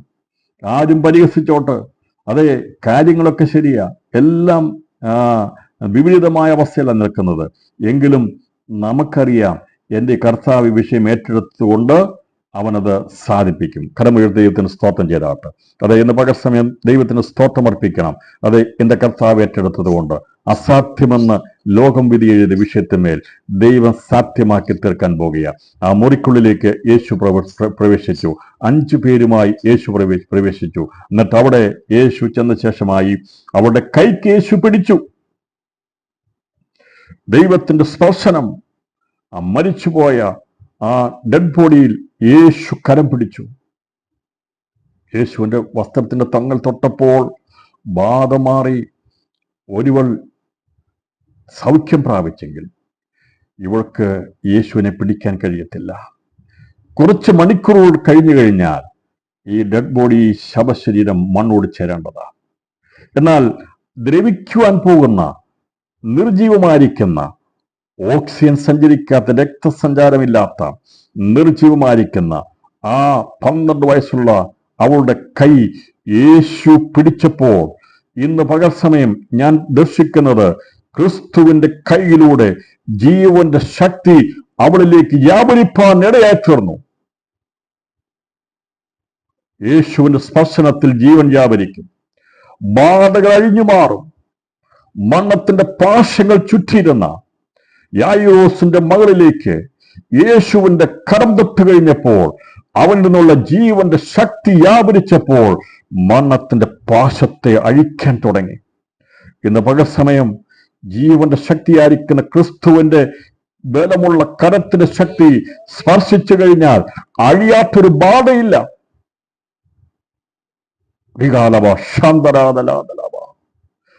യേശുവിന്റെ കരം സ്പർശിച്ചു കഴിഞ്ഞപ്പോൾ അവളിൽ നിന്ന് ജീവന്റെ ശക്തി അവളിലേക്ക് വ്യാപരിപ്പാൻ ഇടയായിരുന്നു. യേശു ബാലയെ എഴുന്നേൽക്ക എന്ന് അവളോട് ഉറക്കെ പറഞ്ഞു. വെളിയിൽ കേട്ടു ആൾക്കാർ. സംശയത്തോടെ യേശു വന്നത്. 5 പേരും വെളിയിൽ നിൽക്കുന്ന പരിഹാസത്തോടെയൊക്കെ നിൽക്കുന്ന, എന്ത് സംഭവിക്കും നോക്കി നിൽക്കുന്ന ഒരു കൂട്ടം ആൾക്കാർ. യേശു കൈ കൊടുത്തപ്പോൾ തന്നെ ജീവൻ വ്യാപരിച്ചു. ഇന്ന് പകൽ സമയം ഞാൻ ഒരുപാട് പ്രാവശ്യം മെസ്സേജ് എടുത്തിട്ടുള്ളതാ. എന്നാൽ ഇന്ന് ജീവന്റെ ശക്തി വ്യാപരിക്കുന്ന ക്രിസ്തുവിന്റെ കരത്തിന്റെ സ്പർശനം നിർജീവമായിരിക്കുന്ന ചില അവയവങ്ങളുമേൽ വ്യാപരിക്കാൻ പോകുകയാണ്. ഇന്ന് നിർജീവമായിക്കൊണ്ടിരിക്കുന്ന, രോഗബാധിതമായിരിക്കുന്ന ചില ജീവിതങ്ങളുടെ അവയവങ്ങളുമേൽ ദൈവത്തിന്റെ കരത്തിന്റെ സ്പർശനമേൽക്കുമ്പോൾ അത് സജീവമായി തീരുമെന്ന്, ജീവൻ പ്രാപിക്കുമെന്ന് ഞാൻ വിശ്വസിക്കുന്നു. ക്രിസ്തുവിന്റെ ജീവൻ വ്യാപരിച്ചപ്പോൾ അവളുടെ അടഞ്ഞ കണ്ണുകൾ തുറക്കുവാൻ വ്യാപരിപ്പാൻ തുടങ്ങി. അടഞ്ഞുപോയ ചെവികൾ ദൈവത്തിന്റെ ശക്തി ജീവശക്തി വ്യാപരിച്ചപ്പോൾ ഓക്സിജൻ പകരുന്ന രക്തം അവളിലൂടെ ഒഴുകുവാൻ തുടങ്ങി. അവളുടെ നിന്നുപോയ ഹൃദയം അത് വീണ്ടും മിടിക്കുവാൻ തുടങ്ങി. യേശുവിന്റെ കരത്തിന്റെ സ്പർശനമുണ്ടെങ്കിൽ നിന്നുപോയ ഹൃദയം അത് വീണ്ടും ചലിക്കുവാൻ തുടങ്ങും. ഒരു ക്ലോക്ക് നന്നാക്കുന്നവന്റെ കയ്യിൽ ഒരു ക്ലോക്ക് കൊണ്ടു കൊടുക്കുമ്പോൾ നിന്നുപോയ ക്ലോക്ക് അവന്റെ കരം കൊണ്ട് അവൻ അതിന് വേണ്ടതായ മാറ്റങ്ങൾ വരുത്തി കഴിയുമ്പോൾ വീണ്ടും അത് അത് അടിച്ചു തുടങ്ങുമെങ്കിൽ, ഓടിത്തുടങ്ങുമെങ്കിൽ, നിന്നുപോയ ഹൃദയത്തിന്റെ ശക്തി, അതിനെ ജീവിപ്പിച്ചുകൊണ്ടിരുന്ന ആ ജീവന്റെ ഊർജം പകരുന്നതാണ് ക്രിസ്തുവിന്റെ സ്പർശനമെന്ന്.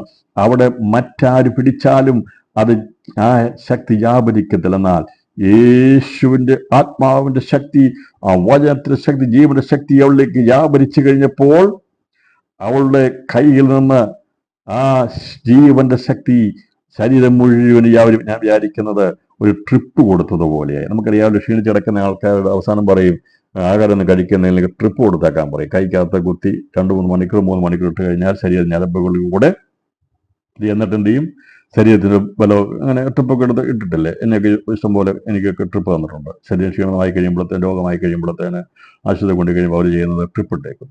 അത് 2-3 മണിക്കൂറൊക്കെ ആയിരിക്കും ട്രിപ്പ് ഇട്ട് കിടക്കുന്നത്. കുറച്ച് കഴിയുമ്പോൾ അത് ശരീരത്തിന് ഊർജ്ജം കിട്ടും. എന്നാൽ ഇവിടെ ഈ യേശുവിൻ്റെ കൈ തൊട്ട് കഴിഞ്ഞപ്പോൾ അവിടെ കൈയിലൂടെ, ആ ഞരമ്പിലൂടെ, നിർജീവമായ ഞരമ്പിലൂടെ അവളുടെ എല്ലാ ശരീരത്തിന്റെ ഭാഗങ്ങളിലേക്കും ജീവന്റെ ശക്തി വ്യാപരിപ്പാനിടയായി തീർന്നു. ഇന്ന് പകൽ സമയം നിങ്ങൾക്ക് ആത്മാവിൽ ദർശിക്കാൻ കാണുമോ? നിങ്ങൾക്ക് ആത്മാവിൽ ദർശിക്കാൻ കഴിയുമോ?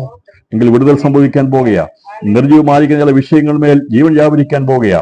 അത് യേശുവിന്റെ കരം പ്രവർത്തിക്കുന്ന കരമാ. അതിനെ തടയാൻ ആർക്കും കഴിയില്ല. കർത്താവ് ഞാൻ പ്രവർത്തിക്കും, ആര് തടയും? അവന്റെ കൈ തടുപ്പാൻ ആർക്കും കഴിയത്തില്ല. മരണമേ, നിനക്ക് എന്റെ യേശുവിന്റെ കരത്തെ തടയുവാൻ കഴിയത്തില്ല. നീ ബന്ധിച്ചിരിക്കുന്ന, മരണമായിരിക്കുന്ന ആ ബാധയെ നീ ബന്ധിച്ചു വെച്ചിരിക്കുക, തീർന്നെന്ന് പറഞ്ഞിരിക്കുക, നിലവിളി വീഴുക, കരച്ചിൽ വീഴുക, സങ്കടം അവിടെ വ്യാപരിക്കുക, അലതല്ലുക. എന്റെ മധ്യത്തിൽ യേശുവിന്റെ കരത്തിൽ നിന്ന് ജീവന്റെ ശക്തി വ്യാപരിച്ച് അവൻ മനസ്സിലായി, അവൾ ജീവിതത്തിലേക്ക് മടങ്ങി വന്നെന്ന് കണ്ടു കഴിഞ്ഞപ്പോൾ കർത്താവ് പറഞ്ഞു, ബാലേ എഴുന്നേൽക്കാന്ന് പറഞ്ഞപ്പോൾ അവളുടെ ആത്മാവ് മടങ്ങി വന്നു. അതിന്റെ അർത്ഥം ജീവൻ വ്യാപരിക്കുകയും മരിച്ച് അവളുടെ ആത്മാവ്, ഞാൻ വിശ്വസിക്കുന്നത് അബ്രഹാമിന്റെ മടിയിൽ താഴെയുള്ള മീതെയുള്ള പാതാളത്തിൽ അവിടെ വിശ്രമിക്കുകയായിരുന്നു. അബ്രഹാമിന്റെ ഇരിക്കുന്ന മീതെയുള്ള പാതാളത്തിൽ വിശ്രമിക്കുകയായിരുന്നു. ഈ ശരീരം ജീവൻ പ്രാപിക്കുന്നതോടൊപ്പം തന്നെ ആത്മാവ് മടങ്ങി വന്നു. യേശുവിന്റെ വിളി അവൻ തൊട്ടപ്പോൾ അവളുടെ ശരീരത്തിലൂടെ നിർജീവമായിരിക്കുന്ന ശരീരാവയവങ്ങൾ പ്രവർത്തനം തുടങ്ങി. യേശു വിളിച്ചപ്പോൾ അവിടെ വളരെ വിദൂരമായിരിക്കുന്ന സ്ഥലത്ത്, ആത്മാവിനെ ദൂതന്മാർ കൊണ്ടുപോയി ആക്കിയിരുന്ന സ്ഥലത്ത് നിന്ന് ആത്മാവ് മടങ്ങി വരുന്ന, ആത്മാവിനെ വിളിച്ചു വരുത്തിയ യേശുവിന്റെ വാക്കിന് മുമ്പിൽ അവിടുന്ന് ആത്മാവ് മടങ്ങി വന്നെന്ന് യേശു ഉറക്കെ വിളിച്ചു, ബാലേ എഴുന്നേൽക്ക എന്ന് അവളോട് ഉറക്കെ പറഞ്ഞു. അവളുടെ ആത്മാവ് മടങ്ങി വന്നു. അവൾ ഉടനെ എഴുന്നേറ്റു. യേശു അവളെ സ്പർശിച്ചപ്പോൾ അവിടെ അവയവങ്ങൾ, ശരീരത്തിൽ ജീവൻ വ്യാപരിപ്പാൻ തുടങ്ങി എന്ന് പറഞ്ഞതിന്റെ അർത്ഥം അത് പ്രവർത്തന സജ്ജമായി തീർന്നു. യേശു വിളിച്ചപ്പോൾ ആത്മാവ് മടങ്ങി വന്ന് അവൾ ജീവനുള്ളവളായി എഴുന്നേറ്റുന്നു. ക്രിസ്തു സ്പർശിച്ചു കഴിഞ്ഞാൽ ദ്രവിച്ചു പോകുന്നതിനെ, അതിന്റെ ദ്രവത്വം മാറ്റിയെടുക്കുവാൻ യേശുവിന്റെ ശക്തിക്ക് കഴിയും. യേശുവിന്റെ വിളിക്കുള്ളിൽ എവിടെയായിരുന്നാലും ആത്മാവ് മടക്കി വരുത്തുവാൻ കർത്താവിന് കഴിയും. ലാസറേ പുറത്തു വരിക എന്ന് പറഞ്ഞപ്പോഴും അതിനു മുമ്പായി അവന്റെ ശരീരം വേണ്ട രീതിയിൽ രൂപപ്പെടുവാനിടയെത്തുന്നു. യേശുവിന്റെ സാന്നിധ്യം അവിടെ എത്തിയപ്പോൾ തന്നെ, കർത്താവ് സ്വർഗത്തിലേക്ക് നോക്കി പ്രാർത്ഥിച്ചപ്പോൾ തന്നെ ഞാൻ വിശ്വസിക്കുന്നത് മരണത്തിന്റെ ബന്ധനം അഴിയുവാൻ തുടങ്ങി. ക്രിസ്തുവിന്റെ സാന്നിധ്യം വരുമ്പോൾ അവിടെ ബന്ധനം അഴിയുവാൻ ഇടയെത്തരും. അതുകൊണ്ടാണ് ദൈവമക്കൾ പ്രാർത്ഥിക്കുന്നത്, ബന്ധനം വഴിയും കെട്ടുകൾ വഴിയും ആരാധനയെങ്കിൽ നിന്ന്.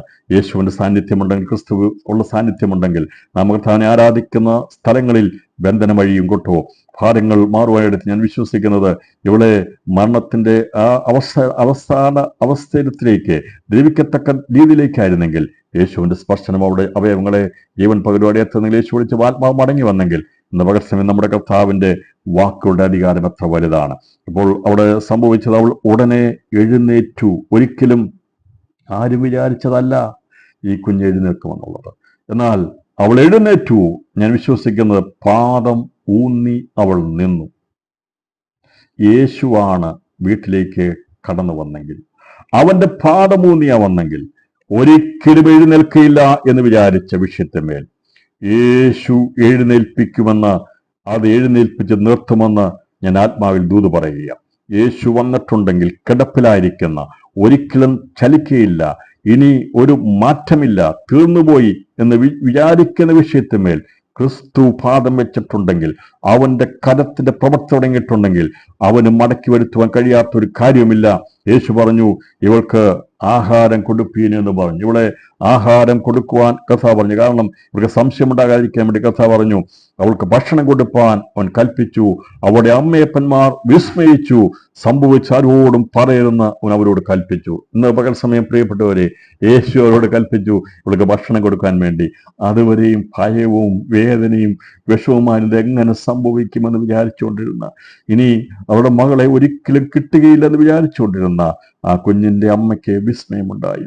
യേശുവിനെ തേടിപ്പോയ ആ യായിറോസ് വിസ്മയിച്ചു. എത്ര അതിശയമായ കാര്യമാണ് നമ്മുടെ കർത്താവ്. അവൻ വിസ്മയം തീർക്കുന്നവനാ. എത്ര വിശ്വസിക്കുന്ന ഈ വർഷത്തിൽ എൻ്റെ കർത്താവ് നമുക്ക് വേണ്ടി വിസ്മയം തീർക്കുന്ന, നീ മക്കൾക്ക് വേണ്ടിയുള്ള കാര്യങ്ങളിൽ ഭാരപ്പെടുന്നെങ്കിൽ വിസ്മയം തീർക്കുന്ന അതിശയവനായിരിക്കുന്ന ദൈവത്തിന്റെ കരങ്ങളിലാണ് നീ ഏൽപ്പിക്കുന്നത്. പിതാവേ, മാതാവേ, നീ ഭാരപ്പെട്ടു പോകണ്ട. ഇന്ന് പകൽ സമയം ആത്മാവിൽ ഒരുമിച്ച് പറഞ്ഞാട്ട് എനിക്ക് ദൂത് ഇനിയും നിരവധി കാര്യങ്ങൾ പറയാനുണ്ടെങ്കിലും ഞാൻ ഇവിടെ അവസാനിപ്പിക്കാൻ ആഗ്രഹിക്കുക. ഈ കാത്തിരിപ്പിനെ കുറിച്ച് ആത്മീയ വിഷയങ്ങളെ കുറിച്ച് ഞാൻ എടുക്കാൻ ആഗ്രഹിക്കുന്നില്ല. എന്നാൽ ഇന്ന് പകൽ സമയം നമുക്കൊരു വിസ്മയം ഉണ്ടാകാൻ പോകുകയാണ്. നീ കർത്താവിന്റെ സന്നിധിയിലാണ് അഭിഷേകം വെച്ചിരിക്കുന്നെങ്കിൽ ഇവിടെ നോക്കുക, അവളുടെ അപ്പനും അമ്മയും വിസ്മയിച്ചു. അതുവരെയും എന്തായിരുന്നു വീട്ടിലെ അവസ്ഥ? ഭയമായിരുന്നു, കണ്ണുനീരായിരുന്നു, ഭാരമായിരുന്നു, വേദനയായിരുന്നു. ആ മകൾ മുഖാന്തരമായി തകർന്ന് അവർ ആകപ്പാടെ പ്രയാസപ്പെട്ടിരിക്കുകയായിരുന്നു, വല്ലാതെ ബുദ്ധിമുട്ടിയിരിക്കുകയായിരുന്നു. എന്നാൽ ദൈവത്തിന്റെ പ്രവൃത്തി ഉണ്ടായിക്കഴിഞ്ഞപ്പോൾ വിസ്മയമുണ്ടായതുപോലെ ഈ ദിവസങ്ങളിൽ ചില വിസ്മയത്തിന്റെ ദിവസങ്ങളാക്കി തീർക്കുവാൻ, തലമുറകളെ കുറിച്ച് നാം ഓർത്ത് വിസ്മയപ്പെടുന്ന രീതിയിൽ അതിശയിക്കത്തക്കവണ്ണം ദൈവം ചില പ്രവർത്തികൾ ചെയ്യാൻ പോകുന്നതിനായി ദൈവത്തിന് കരമുയർത്തി സ്തോത്രം ചെയ്താട്ട് അസ്തമിച്ചെന്ന് വിചാരിച്ച വിഷയത്തിന്മേൽ ദൈവം പ്രവൃത്തി ചെയ്യാൻ വിസ്മയമാക്കി മാറ്റും, അത്ഭുതമാക്കി മാറ്റും. എന്റെ യേശു പ്രവർത്തിച്ചു കഴിഞ്ഞാൽ തീർന്നെന്ന് വിചാരിച്ച വിഷയം അത് അതിശയമാക്കി മാറ്റുന്ന അവൻ അത്ഭുത മന്ത്രിയാണ്, വീരനാം ദൈവമാണ്, നിത്യപിതാവാണ്, സമാധാനത്തിന്റെ പ്രഭുവാണ്. അവൻ അതിശയ മന്ത്രിയാണെന്ന് പറയാൻ, അത്ഭുത മന്ത്രി എന്ന് പറഞ്ഞാൽ വിസ്മയം തീർക്കുവാൻ കഴിവുള്ള അത്ഭുത മന്ത്രി നിന്റെ അകത്ത് വന്നിട്ടുണ്ടെങ്കിൽ, വീട്ടിൽ വന്നിട്ടുണ്ടെങ്കിൽ ദൈവം ഒരു അതിശയം വിസ്മയം തീർക്കാൻ പോകുക. ആ കുഞ്ഞിനെ നോക്കിയപ്പോൾ അവർക്ക് വിസ്മയം ഉണ്ടായതുപോലെ തലമുറകളെ നോക്കി അതിശയിക്കത്തക്കവണ്ണമുള്ള ആത്മീക നന്മകൾ, ഭൗതിക നന്മകൾ ദൈവം തലമുറകളുടെ മേൽ ദൈവം നൽകാൻ പോകുന്നുള്ള ദൂത് കൈമാറിക്കൊണ്ട് ഞാൻ ഇന്നത്തെ ഉപവാസ പ്രാർത്ഥനയ്ക്ക് വിരാമിടുകയാണ്. എല്ലാ കടങ്ങളും ദൈവത്തിന് സ്തോത്രം ചെയ്താട്ട് നീ പകച്ചു നിൽക്കുന്ന, പാരപ്പെട്ട് നിൽക്കുന്ന, വേദനപ്പെട്ട് നിൽക്കുന്ന, തലകുനിച്ച് നിൽക്കുന്ന വിഷയങ്ങളെ ദൈവം നമുക്ക് വേണ്ടി വിസ്മയമാക്കി തീർക്കാൻ പോകുന്നതിനായി, ഒന്നിച്ച് സന്തോഷിക്കാൻ പോകുന്ന ദിവസങ്ങളാക്കി മാറ്റുന്നതിനായി ദൈവത്തിന് സ്തോത്രം ചെയ്യാം. കടങ്ങളിൽ ദൈവത്തിന് സ്തോത്രം ചെയ്യാം.